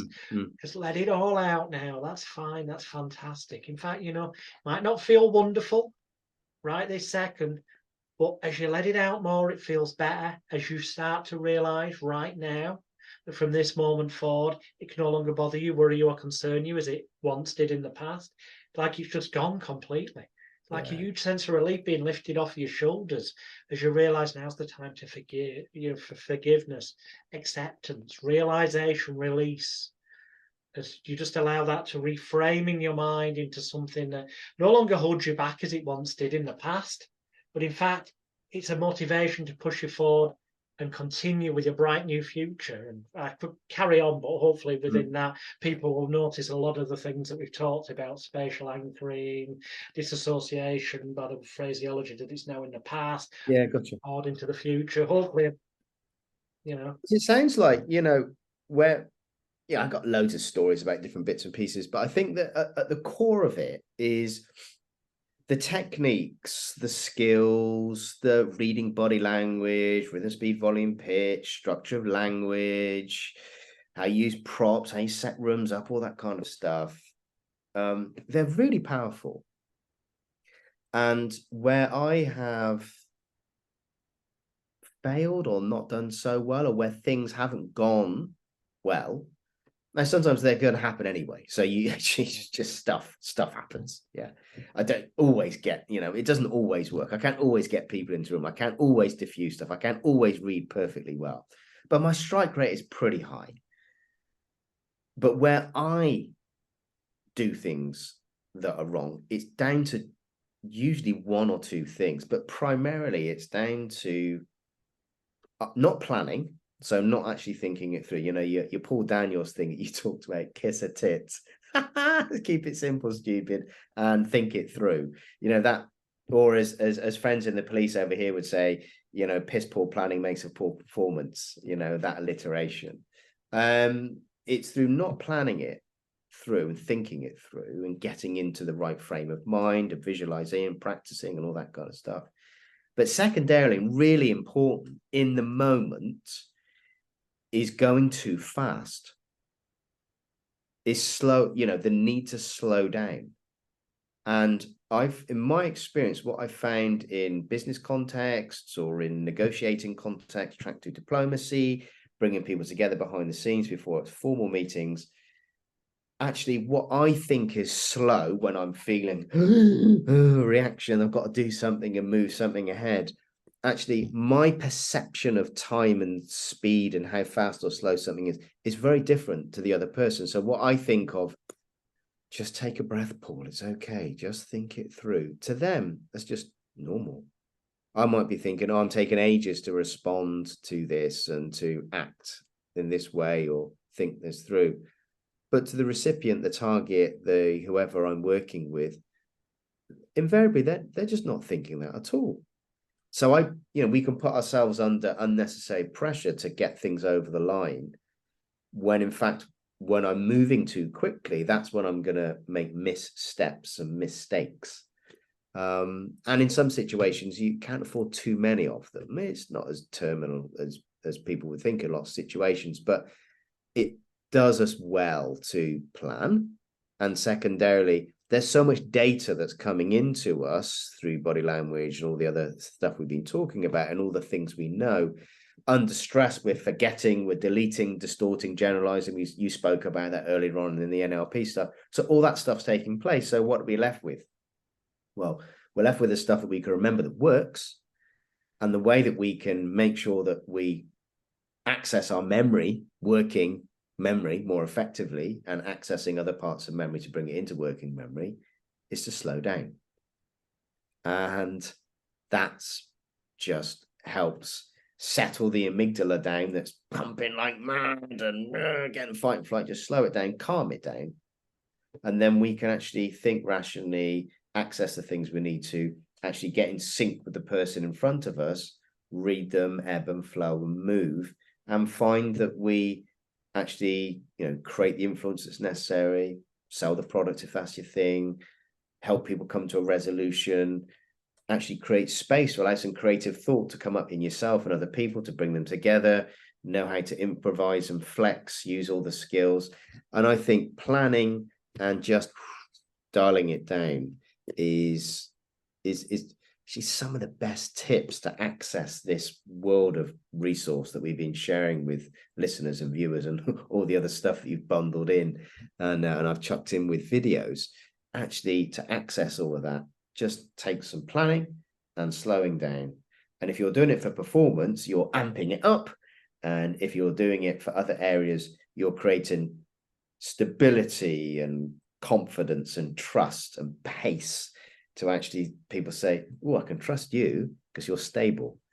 That's part of it. In a highly regulated market, we're often the differentiator to the person. So we've got to create that likability, that sticky factor to us, whether it's sticky and upfront and, hey, I can lead you, or sticky, I can facilitate you. It doesn't matter, because at the end of the day, we're helping move something and someone from A to B. And that's the aim of the game in what I do. And I suppose with a lot of our viewers and listeners in therapy, etc., that's what they want. They want people to say yes. And to I've got a few funky tips here as well. Yeah, you go for it. You go for it. That's my piece, actually. I was just thinking, actually, I can share loads of stories, but I think the principles are in the stories that I've already shared, and those two things are actually really critical to make this come alive and work in real life. No, definitely. These may at first sight seem, what the fuck's that got to do with persuasion, but it's relevant in some context. I'll let you decide for yourself, viewers and listeners, where this is usable. To create the halo effect, the credibility effect of that you've got this perceived qualification or expertise or status. Okay. For example, there is some evidence out there to suggest, including my own personal experience, that if it says doctor on your passport, you are more likely to get given a courtesy upgrade without asking for it. If it says professor, you're more likely. If it says reverend, quite often you make this without asking, you will find that not every time, but more often than it would otherwise, that things like reverend, doctor, perceptively, and yet that doctor could be a doctorate in that you did at university. Basket weaving. It might have nothing to do with being a medical doctor, but people looking at it might be, oh, there's a doctor in the house. Now, they might ask you and then go, oh, are you a medical doctor, sir? Now, if they ask that, you've got to be truthful and say no, unless you are one, genuinely, because otherwise that's a criminal act of fraud. Okay? Yeah. And we're doing that. But it's fine. Let's say you've got one that's for psychology. Or, no, not a medical doctor. Well, some people think of me like a medical doctor. Could I help people's minds? I'm a hypnotherapist. That would kind of be my answer if they ask me if I'm a medical doctor. And I wouldn't be lying, because I'm making it clear I'm not a medical doctor. I'm not a GP. Some people have said, third party, that I'm like a doctor because I deal with people's minds. I deal with the neck upwards. Doctors deal with the neck downwards. That's a kind of flippancy. Yeah, And I'm not lying, because I have got numerous different doctorate degrees in different areas of psychology, as well as being a doctor of divinity, as well as having various other doctorates that are all legal, in so much as they are genuinely honoris causes, religious degrees granted by properly licensed, registered religious organizations. Step one, people can go to ulc.org. That's a Universal Life Church, and completely free of charge online. You can register and become an ordained reverend of the Universal Life Church in America. This will mean that then you are instantly legally able to conduct all religious ceremonies, marriages that are legal, funerals, blah, blah, blah, except for circumcision. You can't do them. Okay, but it's no skin off my nose. But seriously, you can. But you can do legally in America the religious. You can't do them in England, but you can in America. But the point is, you can legally call yourself a reverend because you are legally a reverend of the Universal Life Church. Well, there you go. And for next to no cost, you can become a archbishop. I am an archbishop of the Universal Life Church. Yep. Legally, I am an archbishop of the Universal Life Church. To get you a big hat. ulc.org. Then there's another site, CCU, so CCU hyphen Institute, which is INSTITUTE, CCU-institute.com, which links in with effectively a diploma mill, some would use the flippant term of title-town.de. That's TITLE -TWOWN.de. And they flippantly go, it's a diploma mill, and the bits of paper they sell aren't worth. And if you use them in the wrong way, yes, you could be misleading people and such not. So you've got to make sure you're abiding by laws in your own country. But the fact is that the California Institute, forgotten the exact name, just let me, okay, this is somewhat California Institute and Church. It's the California Church and University, hence CCU-institute.com, is a genuinely registered as a church, and therefore can legally issue honorary causes religious degrees. I don't take them seriously. I actually use them to wind people up in the hypnosis industry, then slag me off the wing. You never do that. Yeah, he claims to be a doctor and all this, and he isn't. He's bought his degrees. by them getting their back up and shouting, they're giving me free publicity. Oh, you're a canny operator, Mr. Which, if you look at magicalguru.co.uk, you will see that on there, I take the piss out of them. But in the right context, these bits of paper can be used to massively alter people's perceptions and beliefs. And so it is with hypnotherapy. You know, there's no such thing as a legally required or truly recognized qualification for hypnotherapy or related techniques anywhere in England, most of Europe and places in the world. There's some states in America where you have to be state licensed. Yeah. The majority of the places, no such thing as a recognized thing.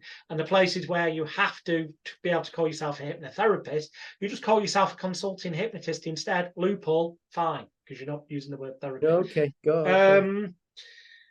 But all these are things that are covered in the Elite Hypnosis Bootcamp. So I randomly give people 20, I think there's 28 now, different world-class accredited qualifications in the bootcamp.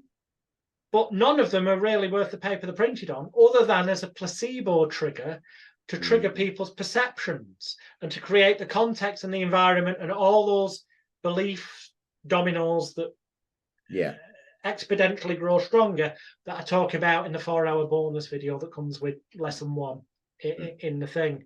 So that, yeah, in terms of bits of paper or being I'm also a Jedi Knight according to the Universal Life Church. Are you? Yeah, Jedi Knight, Reverend, Archbishop. With the California Church, I've got the Doctor of Divinity and different psychology degrees. Mate, you must get on people's nerves so much. It does, to wind them up, but then they're publicising me for free. Yeah, no news, you know, there's no publicity is bad publicity as long as they spell your name right. And that's the saying, isn't it? That's the saying. I mean, it's not true. No. You know, being labelled as a murderer or a nonce or you know, a child killer or something generally does come under bad publicity. That is bad publicity. It does, doesn't it? That So I've met titles, bits of paper can, I suppose that comes under props again and stuff. But something else I wanted to mention, there's a whole range of books. They're out of print now. But if you go on Google and you tap in, and I'm going to do it now to make sure it comes up, you tap in Bluff Your Way In Books. So the word bluff, then your way in books. And you will find Second-hand copies available for anywhere from £1 to £4 each, depending on the title. There's Bluff Your Way in Publishing, Bluff Your Way in Sex, Bluff Your Way in Seduction, Bluff Your Way in Consultancy, Bluff Your Way in Tax, Bluff Your Way in Antiques, Bluff Your Way in Public Speaking, Bluff Your Way in Consultancy, Doctoring, Public Relations, Classics, Espionage, Stocks and Shares, Law, Poetry, Rugby, Marketing, Archaeology, you name it, every subject matter you can think of. They put out these little books, and they're only about 80 pages, but they're only sort of A6. They're quite small books, and it's got the bullet points about there's Bluff Your Way in Wine, Bluff Your Way in Food, and there's bullet points that if you know those things, you know enough to be able to hold a tangible conversation and seem like you're some sort of expert in that field, or that you know more than most people, which can give you credibility in certain environments. Yeah, I mean, I can see that's gold for some people. The elicitation stuff, you can, you can hold a conversation, everybody, can't you? Because people will tell you everything that they know. And then if you repeat it back to them in particular ways, they think that you knew that as well. And then they think that you're an expert or somebody who's got inside knowledge on stuff. It's remarkable where it will get you. You just got to work out, do you want to get there?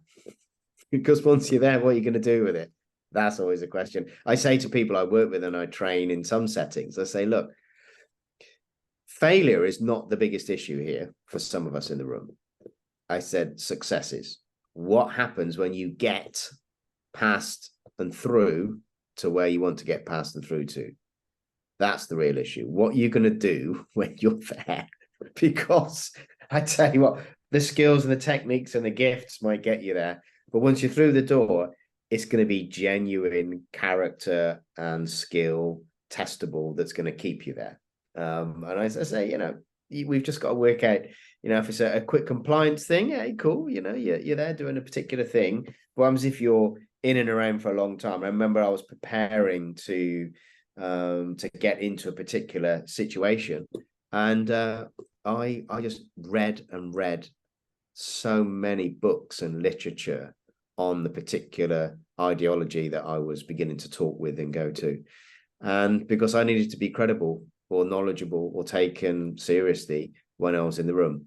And I must admit, Jonathan, I was beginning to dream about these books I was reading, and they were awful, absolutely awful. And in the end, I just couldn't do it. I couldn't do it anymore. I thought, no, this will be enough. I know, I probably know more than these people now anyway. But actually, once you're through the door, what are you going to do when you get it?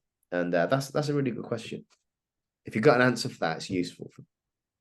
And that's what I say to people. Look, this stuff will get you through the door. But once you're through it, what are you going to do with it? So, well, that's where all the positive P's come in, isn't it? Prior planning and preparation prevents piss poor performance. You've got to actually exactly set your roadmaps. You know where you're going, and as they would say in NLP, if you don't know where you're going, how do you know when you've got there? And how do you know along the route, if you hit road bumps, to change course to avoid them or get back on course? You've got to have your plan in front of you. Yeah, exactly. And because once you're through the door, you've got to be adding value into the situation you're going into. Otherwise, you'll back out the door pretty quickly. And some of those not in the in the best place. I mean, I got into a situation a while ago where I got through all the doors necessary, and I was sat basically in an industrial unit out the arse end of somewhere. And the choreography was amazing. They had the metal crusher in the background. There's a scrapyard. You can imagine it's like on the TV. Yeah. And I was thinking, right, so if I don't perform here, there's only a few ways out, isn't there? And I'm thinking worst case scenario. So either become part of that Ford Mondeo that's being crushed out the back there, or I can get back into the truck that brought me in, and we can go out in the nice way. And I thought, funny odd world this, isn't it? I'm too old to do it. So yeah, maybe I'll stop doing it now. I'm not saying I've just this should jump into my head. You can buy on Amazon pill capsules, empty ones. Is this a tip for me? Is it? Tip for everyone, maybe. you can get empty pill capsules that you can put sugar in, or you can put something that not a drug, not a chemical, it's something natural, but just so it seems like, it feels like it's got something in it. And these can be used as a placebo. Yeah. Now, I talk about honest, open label, telling the individual, because ironically, even telling someone that you're giving them a placebo and there's no chemical or drugs in it, it can still work if they go through with the ritual, as well as deceptive placebos, the evidence now suggests. And I talk about this in the Elite Hypnosis Bootcamp. That's not what this is about. But taking the idea of those little pills, filling them with sugar, something, whatever, a bit of anything that you can ingest that isn't going to poison you. And carrying around, because you can buy plastic pill bottles as well, and then you can print a label on your computer, you can appear to be dependent on a prescription drug that you are not, if people were to go through your pockets or to observe you apparently taking one at the bar and they see the thing.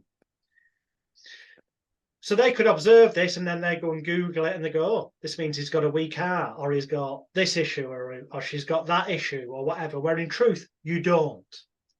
So now they think you've got a weakness you don't have. Would be one way of using it. The other would be so you can feign in a moment where you need a pattern interrupt. If you're in a high stakes, you could feign it's got me caught, I need my tablets, and start. That could often panic places where I might just get you killed quicker. But there'd be circumstances where I can imagine that doing that would cause the pattern interrupt of, we're fucking getting out of here because we don't want to be blamed for his death because we actually didn't want to kill him. We're not going to be, or you know, or it would get. I need water, so you can go to the bar to get water to take these pills. That aren't pills, but it's a prop. But it creates mentally the associations with the people that witness this, the credibility, because it looks like it's real. Yeah, well, maybe, a career change for you, Jonathan. On a completely different note, because I've got bullet points here that are not in any particular order, not many of them, but hey, strange ways, prison. Yes, because you were a little bit of time there. Yeah, I did longer than I should have done. Well, longer than I should have done first stop, because it was a miscarriage of justice. Some would disagree with that. Clearly, newspapers would attempt to disagree with that. Rupert Murdoch would attempt to disagree with that. The fake Sheikh Mazza Mahmood would attempt to disagree with that. But all the evidence shows otherwise, and is mounting that I was drugged without my knowledge. My phone was hacked. Threats and intimidation were used behind the scenes. Certain social engineering techniques used on me, which ironically, although I knew some of this was going on, I didn't realize the scale of it. I didn't know there was phone hacking. I didn't know I was being drugged. I didn't know. I got in way too deep. So I was a fucking idiot when I was 22, I think. 80, 85, 90, 95, 96, 97, 98, early 98. So I was still 22. I was arrogant. Say something to this, Jonathan. When you said the social engineering, we can be experts at this stuff, and I'm pretty knowledgeable on it, and you are very knowledgeable on it. I was over in the States a number of years ago, part of training stuff, and I met somebody who was on the course, part of a 3-letter agency over there. And she was amazing at all this stuff. She worked in the field, she did all sorts of things. And she said, these social engineering, these body language, these linguistic, these convincer things are so powerful. Even though I know them and I use them, I will fall foul to them myself. And that is why, and what a life do I live, she said, I don't have an unsolicited conversation with anybody anymore, because even though I know how all this stuff works and I use it, and she's long in the tooth, she's in her 50s now. She's been doing it for years, and she's very, very good. She said, anybody can ultimately fall for it. You've got to be on your A game, and you've got to be thinking through loads of different things. If somebody wants to get you, and there's enough people who want to get you, things will be engineered so that at some point you will break down. So cut yourself some slack, mate. Whether you're in your 20s or your 50s, it happens. Yeah. As paranoid as it may sound, a lesson for everyone: assume that anything and everything you say to anyone is being recorded. Mm-hmm. So only say it if you're prepared for other people to find it out. Yeah. You might, to a degree, put people in a certain trust zone of, you'll tell them something that you'd sooner didn't come out. But if it's a case of this would ruin your life, it coming out, or cause you severe impact that you want to, don't say it. That's not saying live your life. Well, it kind of is saying live your life paranoid to the fact that whilst somebody right now might have your best interests at heart, it doesn't mean that in years to come they won't be switched by a governmental agency, a journalist offering them tons of money, somebody they've known longer who decides they want revenge for it. Fucking expect that the worst can happen and act in the manner that it would dissipate things if it did. You wouldn't be that bothered.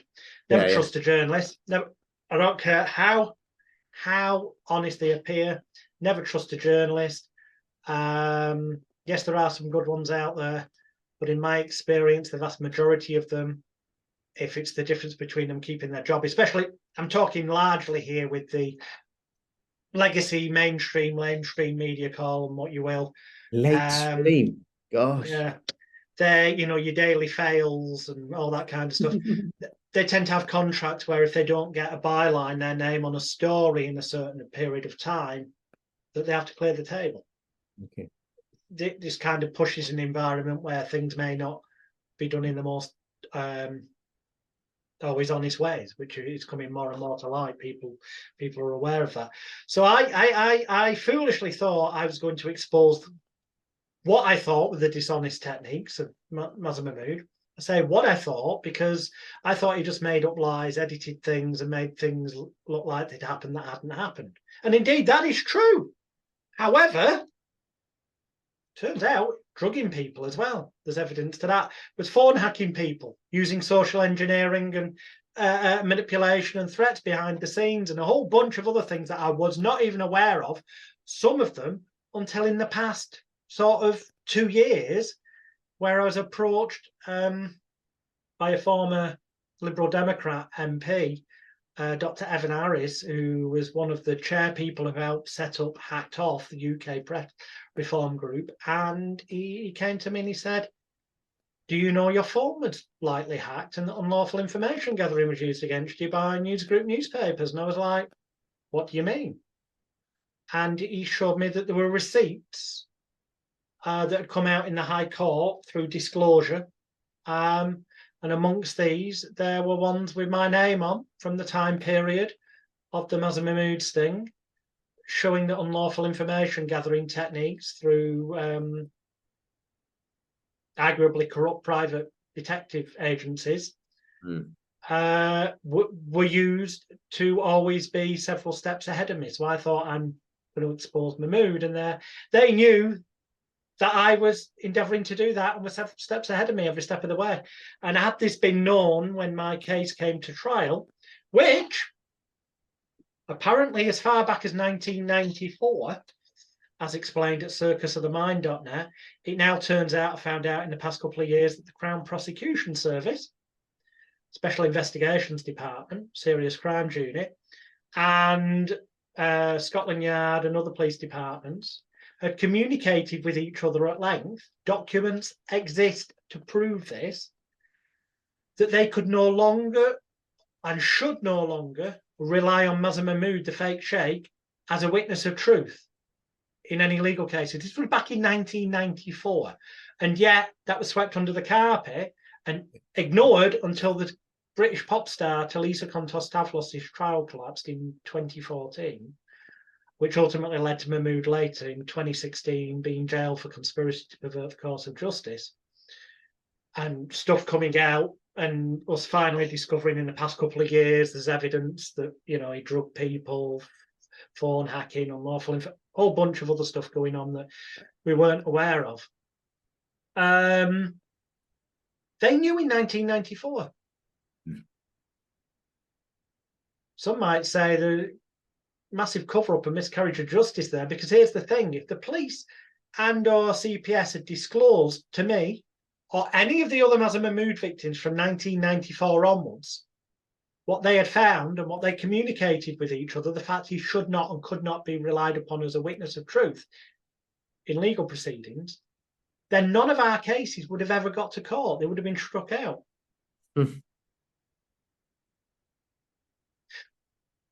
Now, the reason why when I appealed my case, and I'll come to Strange Ways of Me, but when I appealed my case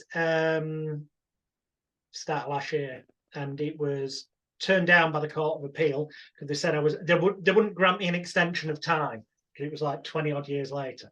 So because of that, I couldn't have the evidence, the new evidence that had come to light considered. So I went to the Criminal Cases Review Commission. They went, the court's already looked at this and they've not given you an extension of time, and you haven't really got any proof of this 1994 stuff. And I said, well, I do know it exists. I've been told about it. I can't have the documents look at the part of the phone hacking cases. We need to get permission from the High Court to get those documents, and the CCRC have the ability to acquire such things. Okay. But as has just occurred in CCRC, Andrew, has just occurred in August 2023, for people seeing this in years to come. If you Google CCRC for Criminal Cases Review Commission and the name Andrew Malkinson, you'll see that this gentleman, Andrew Malkinson, who years ago, well over a decade ago, was found guilty of rape. Was it rape? Just let me check. Was incorrectly convicted of rape in 2004. It turns out that, well, first of all, if the police at the time had given details of certain exculpatory evidence they had, if they disclosed the stuff that they weren't relying on in court but were supposed to disclose it, then it probably never got to court against this guy anyway. But when he always protested his innocence and went to the CCRC and his team said there is stuff here that will clear my client, they swept it under the carpet the first time. They didn't use their powers. But recently they've had to use their powers to ultimately, he's had his conviction overturned, and it's been shown that the CCRC could have helped him be released well over a decade ago. So the CCRC itself is currently not fit for purpose and they're being investigated. So that's one thing. So they didn't use their powers like they could have done to get these 1994 documents. Now, I'd not seen them, I'd just been told about them. But now that I have instigated 30th of September 2022, my proceedings against news group newspapers for so-called phone hacking, unlawful information gathering, privacy intrusion, and engineering what's the word for it? Not vicious, not vexatious. Is it vexatious? Court case and prison sentence. They cause through lies and deception me to serve time in prison. Those proceedings are going on. I've now seen the documents. Now, I can't show them to anyone because they're part of the High Court, but I can tell you I've now seen them. And if any judge sees them in an appeal court, they would have to turn around, no choice, and go, based on that, there's been a lack of disclosure by the police and CPS, which screams of cover-up or incompetence. And that based on that, had you and all the other fake shape victims been made aware of that, then none of the cases after 1994 where Mahmood was involved would have ever got to court. And that's where we're at. And where we're at the minute, on the 26th of September 2023, 3 episodes of a 1-hour per episode documentary called The Rise and Fall of the Fake Shape by Voltage Films will be dropping on Amazon Prime Video. I believe shortly afterwards there will be a similar sort of documentary going on to Sky TV, I'm reliably informed, where more attention will be drawn to these things. So justice the fight for justice continues. People who might want to know more about the background, it's at circusofthemind.net. It is one of those stranger than fiction things that I very nearly exposed this guy back in 1998, but they did everything they could to make sure I went to prison and couldn't be taken as credible at the time, because it turns out way more to cover up than I thought. Yeah, okay. But ultimately, I ended up in prison for a while. And at the time, in 1999, when I did get sent to prison, I was sent to Strangeways because it took place at Manchester Crown Court. And Strangeways was overcrowded then. It was one of the worst prisons in England. I think it's still it, but it was one of the worst. I, like anyone going into prison, was on what they call the induction wing, where you're banged up 22 hours a day. You're let out for 1 hour to go into the exercise yard and walk around, and let out for 1 hour for association, to go and use the phone or play pool or darts. Yes, there was a pool table and a dartboard in the association area where you're on the induction wing alongside murderers, rapists, and people who... What are they thinking? A pool ball in a sock is one hell of a weapon. I've witnessed it happen to people. I have been inside a locked cell in the middle of the night and heard screaming that then stopped, and to discover the next day that the individual, who everyone knew was a nonce, a kiddie fiddler, a child molester, who'd been put in a cell on their own, was dead. They'd not killed themselves. How the hell did anyone get in that cell? And I sit here and say, I know for a fact that one of the prison officers would have unlocked the cell door and unlocked somebody else's and turned a blind eye. I can't say that for definite, but short of them of dematerializing through metal, the only other explanation is that it's the screw that did it, prison officer. And I don't think that happened either. So I think it probably, it's a scary place. It was a scary place. And on the first night, and this is out of the screen, but I'm clicking the bit there, putting that in and clicking that again so it releases, but I'm fidgeting like fuck off screen here. Can't see it. That's one of the beauties of Zoom. You can control where your fidgeting goes on, so it isn't quite as obvious, but I'm just letting you know because it's relevant. I put that down. On the first night, I slept. I didn't take any of my clothes off. I slept fully clothed, thinking that fuck knows. Is the person I've been banged up with likely to try something? We've all seen those films and stuff, and that does go on in prison. Thankfully, thank fuck, I was very lucky. But I was shit scared. And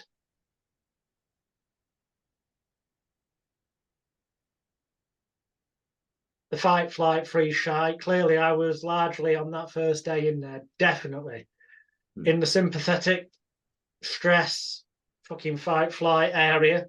It's far removed from relaxed and it could be psychologically the whole lot. And then matters get worse because they inform us that normally you're on there for about a few days to a week while they assess you, and the good news is you've been assessed as category D, next to no risk to the public, unlikely to ever reoffend. Well, we won't go into the argument. I didn't break the law because I've got, at the moment, I have 2 criminal convictions for delivery of counterfeit money, as explained at circusofthemind.net. But in the future, fingers crossed, the way things are going, I won't have, I'll have a clean record again. But until then, yes, I do have 2 convictions.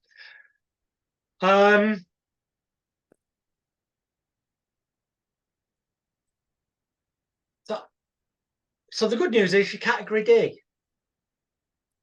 So you're going to go on a category D wing with other people who are no risk. And I think, oh, that's great, because I won't be around murderers, I won't be around rapists, I won't be around nut jobs that have kicked off.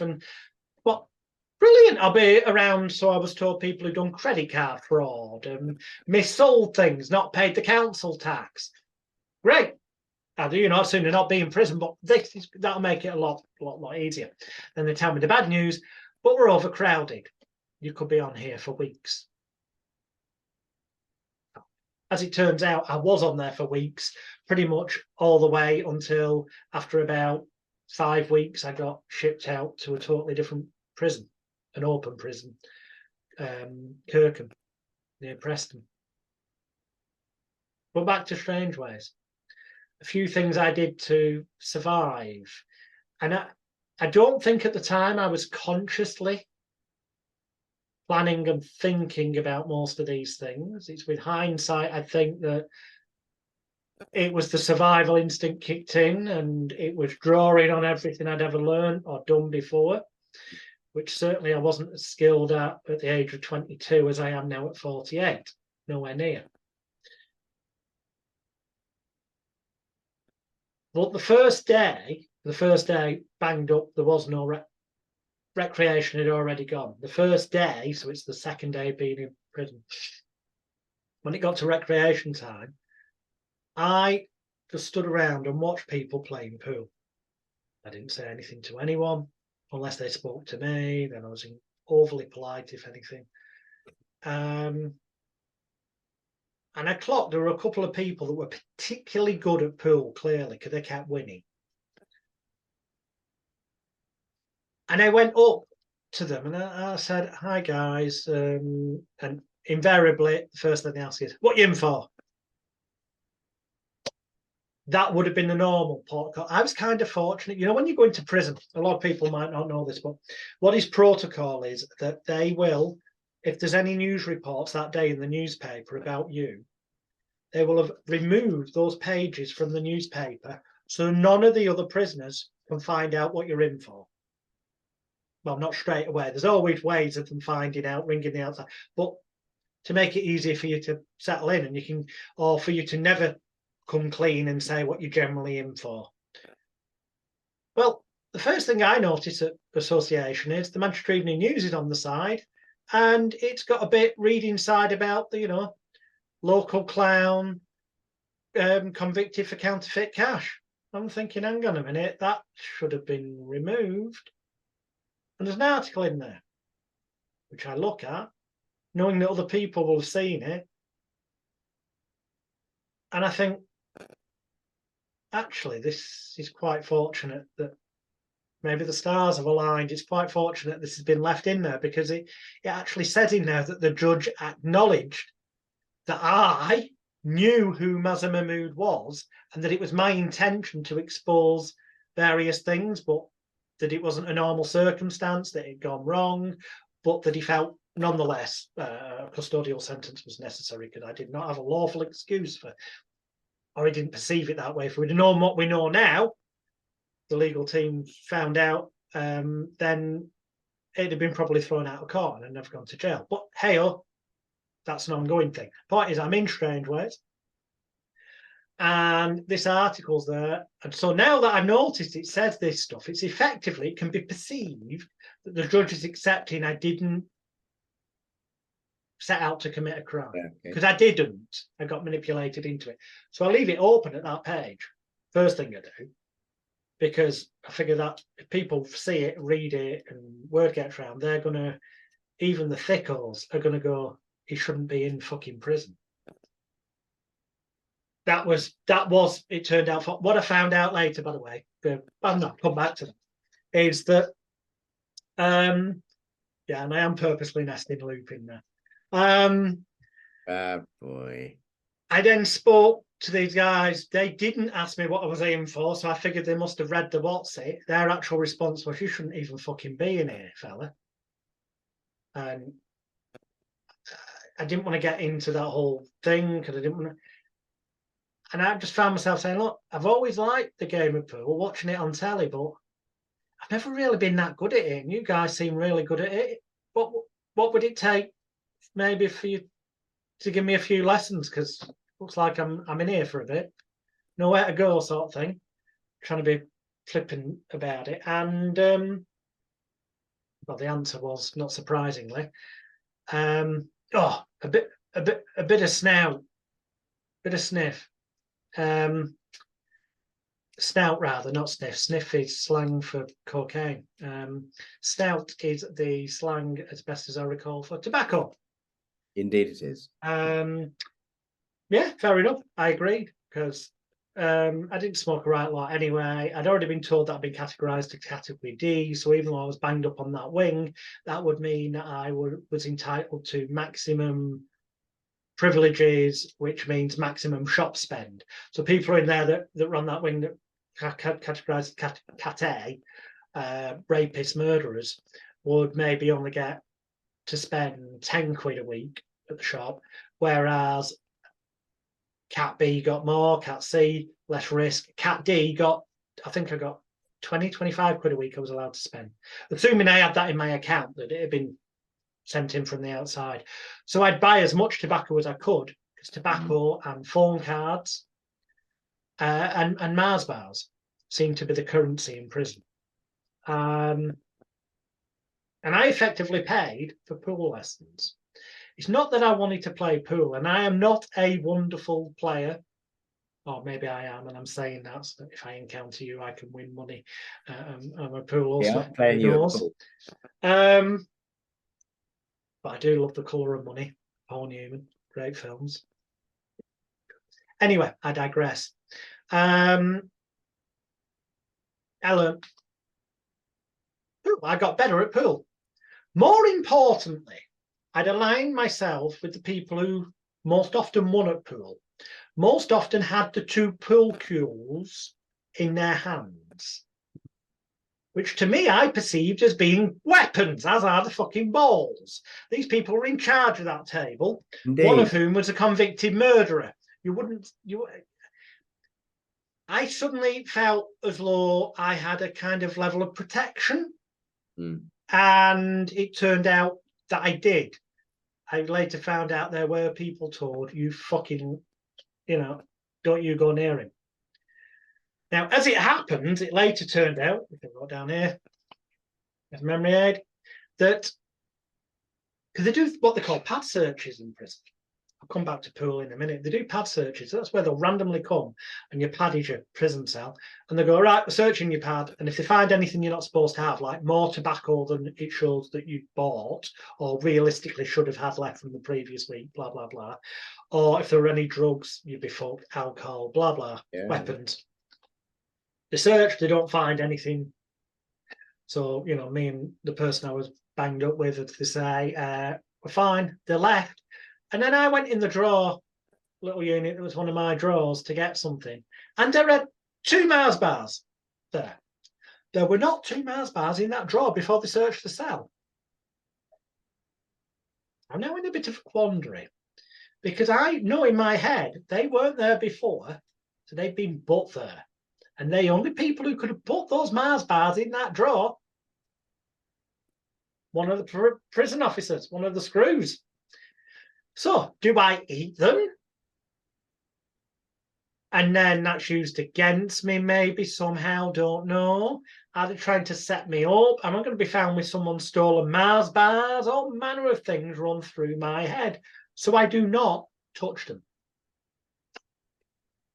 And the next day, going to lunch, let out the cells, doors unlocked by one of the prison officers, who smiles at me and just goes,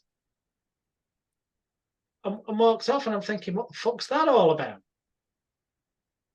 When I finally get an opportunity, which is another time, I think it was association later that day, and I thought, I'm just going to come clean, but I'm going to come clean to that person who winked me. I said, I found Mars bars in my drawer. I'm keeping my voice down, and they weren't there before. And I don't want to point the finger at anyone. I don't know what's going on. I don't. I'm using all the, trying to make it. Turned around and said, eat him, you silly fucker. I left him. I'm like, and I'd forgotten. Then the penny dropped that in 1990, when was I on Channel 4's The Word? January 94. So it would have been December 1993. So sort of 5 and a bit years earlier. I'd done Strangeways, prison officers, social club, Christmas party. Oh my gosh. And not only that, the reason I'd done it is because I was, as well as performing at that time, I was also doing a performing arts course at the same time as running the shows in the evening for money. And in my performing arts class at college, there was a very talented female singer called Emma Doyle, off the top of my head, her birth name, and can't remember her stage name, whose father was a prison officer. And when it came to Christmas, they went, "Hey, you do magic shows and comedy." And I ended up doing their Christmas party, and lo and behold, a few of those prison officers were still working at Strangeways, and they made my life, I won't mention names because what they did technically was breaking rules. They made my life very much more comfortable than it could have been, by way of random Mars bars appearing and an extra phone card appearing now and again, or not, or being left to be the last person pulled back from the exercise yards that I had longer in the air when the weather was good, and lots of little things. And in return, it suddenly came that after having been there for a week, they'd come knock on the door in the afternoon randomly, come into the cell, a couple of them, and go on then, show us a few card tricks. And I do a few card tricks or whatever, because obviously one of the first things I bought in prison was a deck of cards, because I figured if I could entertain people, take their minds away from the negativity of their situation, so a negative situation, we're in prison, take their minds away and distract it to a sense of wonderment, how the fuck's that done? And, you know, if they then turn around and go, how the fuck was that done? I'd go, member of the Secret Five, so secret. I don't know who the other four members are. Might get a laugh. Laughter's the best medicine, makes them feel good. Or it might sometimes make them go, no, seriously, tell me how it's fucking done. In which case, you know what? I showed them how it was done. I wouldn't have done outside prison, but in prison, bit of a captive audience. Yeah, that's right. Be a bit captive. I just showed them. Taught a few people ways to cheat with cards as well. And generally speaking, I did what I had to survive without physical violence, where without me having said anything, reciprocation kicked in, that these people felt that they should protect me because I was paying for their pool lessons, or I'd shown them tricks, or I'd entertained them. Yeah, and it got to the, well, I got through Strangeways basically through every trick in the book, being overly nice, manners where they weren't even relevant. And it still works on psychopath murderers, and yeah. And then I ended up at Preston. I said it before. Kirkham, the open prison. And there we got to the point you were allowed out. You had to work between certain hours doing something, and then evenings you could do what you want till lights out. And they had a TV room and stuff. And it got to the point I've been showing people tricks that one of these people you won't mess with. They'd been a murderer years ago, but they got to the point after decades of being banged up, they'd been put into an open prison to rehabilitate, ready to be released. So you won't want to mess with them, like. They said, we're going to do a show on Bank Holiday Monday. I went, whoa, there's a football match on there. Nobody's going to want to come to a magic show. He said, no, don't be daft. Of course they're going to want the football, but they'll all be in the TV room for the football. When the football ends, they'll leave because they want to go to the sports hall or go to the shop or go back to the pad for whatever. He said, we won't let them leave. He said, I'll put people on the doors and introduce you to do a magic show. No pressure, mate. And then we tell them as they're leaving, all forms of payment are accepted: phone cards, Mars bars, tobacco, whatever. And I went, I'm not too sure about this. He said, leave it to me. So when I tell you, you start performing. I'm too scared to argue. So, you know, I do the show. Fuck me afterwards. He comes to divvy up as he put it. And he goes, Big Pat, they're your phone cards. They're your Mars bars. There's your tobacco. There's fucking loads of it. And I'm like, if I get caught with all this, they're going to re-fucking classify me and send me back to Strangeways or something. So I gave it away. I gave it away to everyone who was in my billet, because they were in billets. There was loads of beds in one big billet, like old army camp it was. I gave it all away and just kept that which would be considered acceptable to have, because that's how shit scared I was in prison. I didn't want to stay in there any longer than possible. And I hope somewhere along the line amongst that, because I feel that I may have got lost in that and forgotten to impart the wisdom that I was hoping to impart, that actually finding the perceived alpha, the leader, effectively befriending them, but not biting. In that context, it was buying through the lessons, got me this veil of protection. I was engineering the situation as best I could in my favor with what limited tools and resources I had available.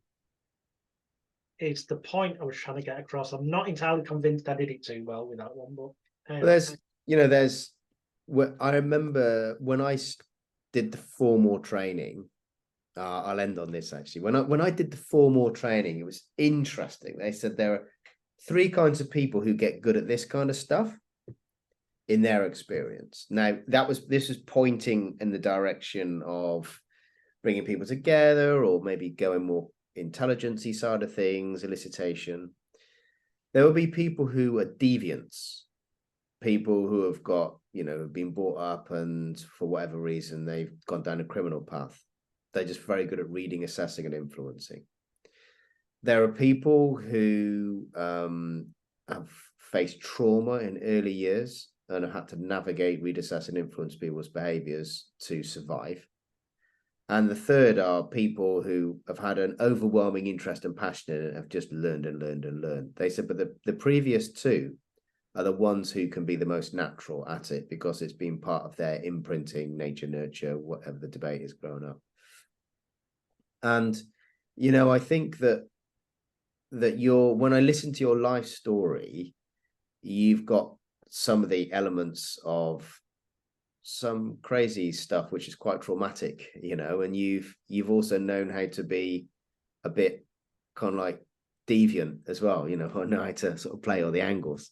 And you bring those 2 things together and you're able to clearly navigate quite tricky situations. And therefore your instinct to cut through the crap is because this stuff's not theoretical for you fundamentally. You know a lot of the theory. I know you're incredibly well read. When I hear you talk, you're quoting stuff left, right, and center, and I know that you're very, very well read. So you know the theory of it, but you've managed to cut through like a lightning rod through all that stuff and say, but out of all that, this is the stuff that works. And I think that's the thing that's exciting. That's the thing that gives me confidence to know that what you share works, actually, because it's for want of a better phrase, fleshed out in the theater of life, let alone the stage in the theater. It's just the theater of life. And you're doing stuff in the prison, which is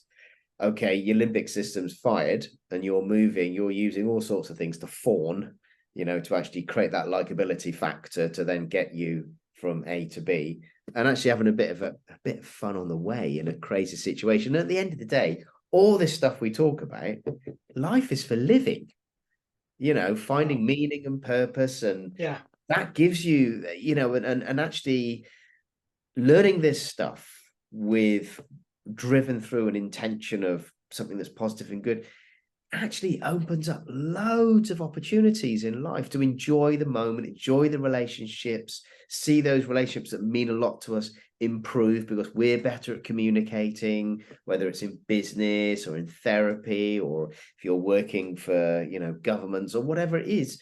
Actually, you can still have that levity and that lightness about you because you think, actually, I know how people work, and I'm here to see that create a better place, a better world to live in. Yeah, of course, we know how to use it for all the other stuff, but that's not what we're here to do. And, so I've really appreciated reaching out, connecting and thinking, gosh, you know, I had a sense that there was a lot more to you than some of the attention grab shock things that you use on purpose. And it made me, I laughed so much when I first heard your stuff, because I thought, you are so naughty and it's on purpose, and you're a generous, kind, compassionate guy, and you're using all these props. Shh, don't tell everybody. But I know that about you. I knew that about you the first time I heard you talking. I thought there's much deeper layers to this guy. And it's just been great fun recording this stuff. You know, we started out as a conversation. Yes. And I've learned a lot as well. Because here's the thing.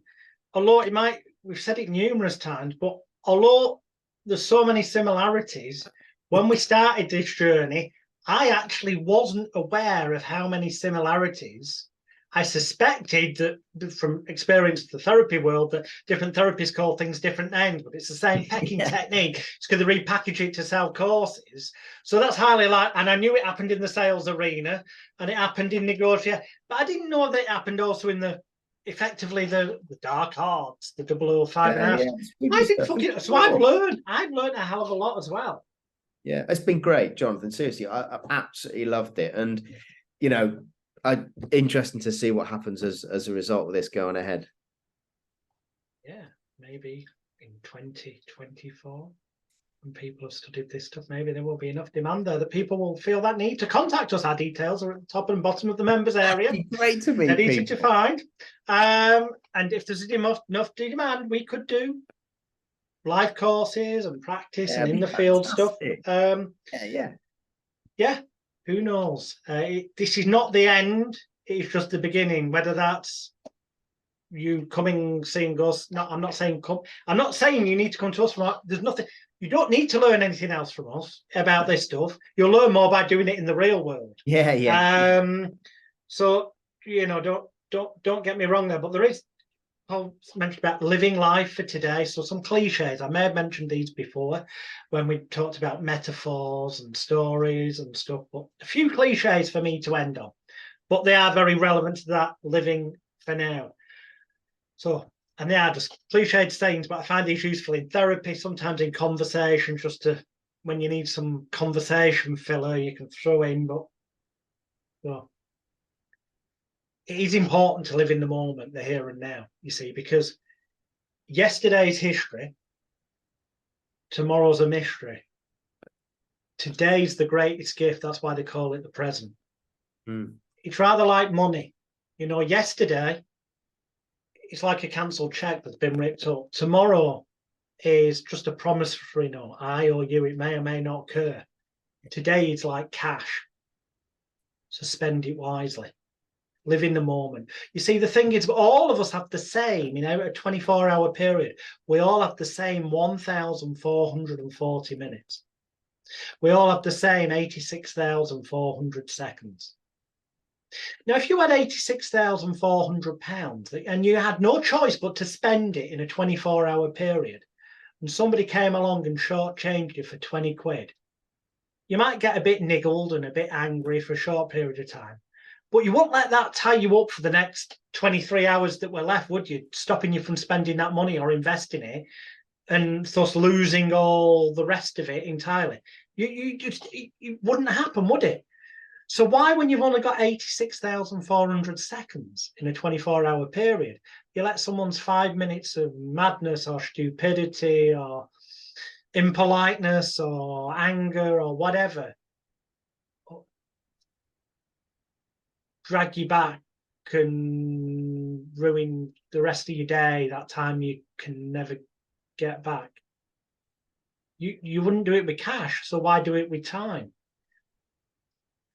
And finally, think of this: if I handed you a red hot poker from a fire and you grabbed hold of it, you wouldn't keep hold of it, would you? It'd be burning you. You let go of it immediately. You just let go of it. But the fears, the frustrations, the failures, the anger, the anguish, the anxiety, the resentment, the regret, the remorse, the self-blame, shame, guilt, regret that many of us carry around is like that burning rod that's still burning away. And in some way it has to manifest and get an outlet into the world, whether that's through a habit, an addiction, a fear, a phobia, not feeling good enough, or whatever. Surely if you live in the moment, the only way you can do that is to let it go. Let those things go. You wouldn't keep hold of the hot rod. So why do you keep holding yourself back? And then you'll start to see a bigger picture and find meaning in things in a way that perhaps you didn't do in the past, but you can do from now and onwards when you choose to open your eyes, open your ears, be more aware, and live in the moment. Living in the moment, which I'm finding meaning in things, which is interesting because my good friend, the yin to my yang, is about to release a podcast in October 2023 called Desperately Seeking Meaning, which conveniently spells DSM as in DSM-5, the Diagnostic and Statistical Manual of Mental Illness and Disease that we've talked about before. And in a weird roundabout way, we've closed many loops there. And that brings us, I think, to the end. It's been a joy. For now. It's been a joy. It has indeed, sir. I really enjoyed it. Thank you so much. And thank you to all viewers and listeners. You know how to contact us. The details are at the top and the bottom of the members area. Email us. Let us know what you thought. Send us a video testimonial. Notice how good it makes you feel to do that. But obviously, if you've got questions as well, contact us or ask a question in the Facebook group that no doubt you're a member of. If you're not already a member, go to the top or the bottom of the members area and join the group now, because that's where people will be talking all things persuasion. So for the final time for this interpersonal neural synchrony course, the course in Covert Hypnosis, Conversational Hypnotism, Influence, Persuasion, Negotiation, Rapid Seduction, and NLP Mind Control Secrets for Therapeutic Change, Profit, Pleasure, and Success in all areas of life. It's goodbye from me, and it's good night from him. Take care. Goodbye.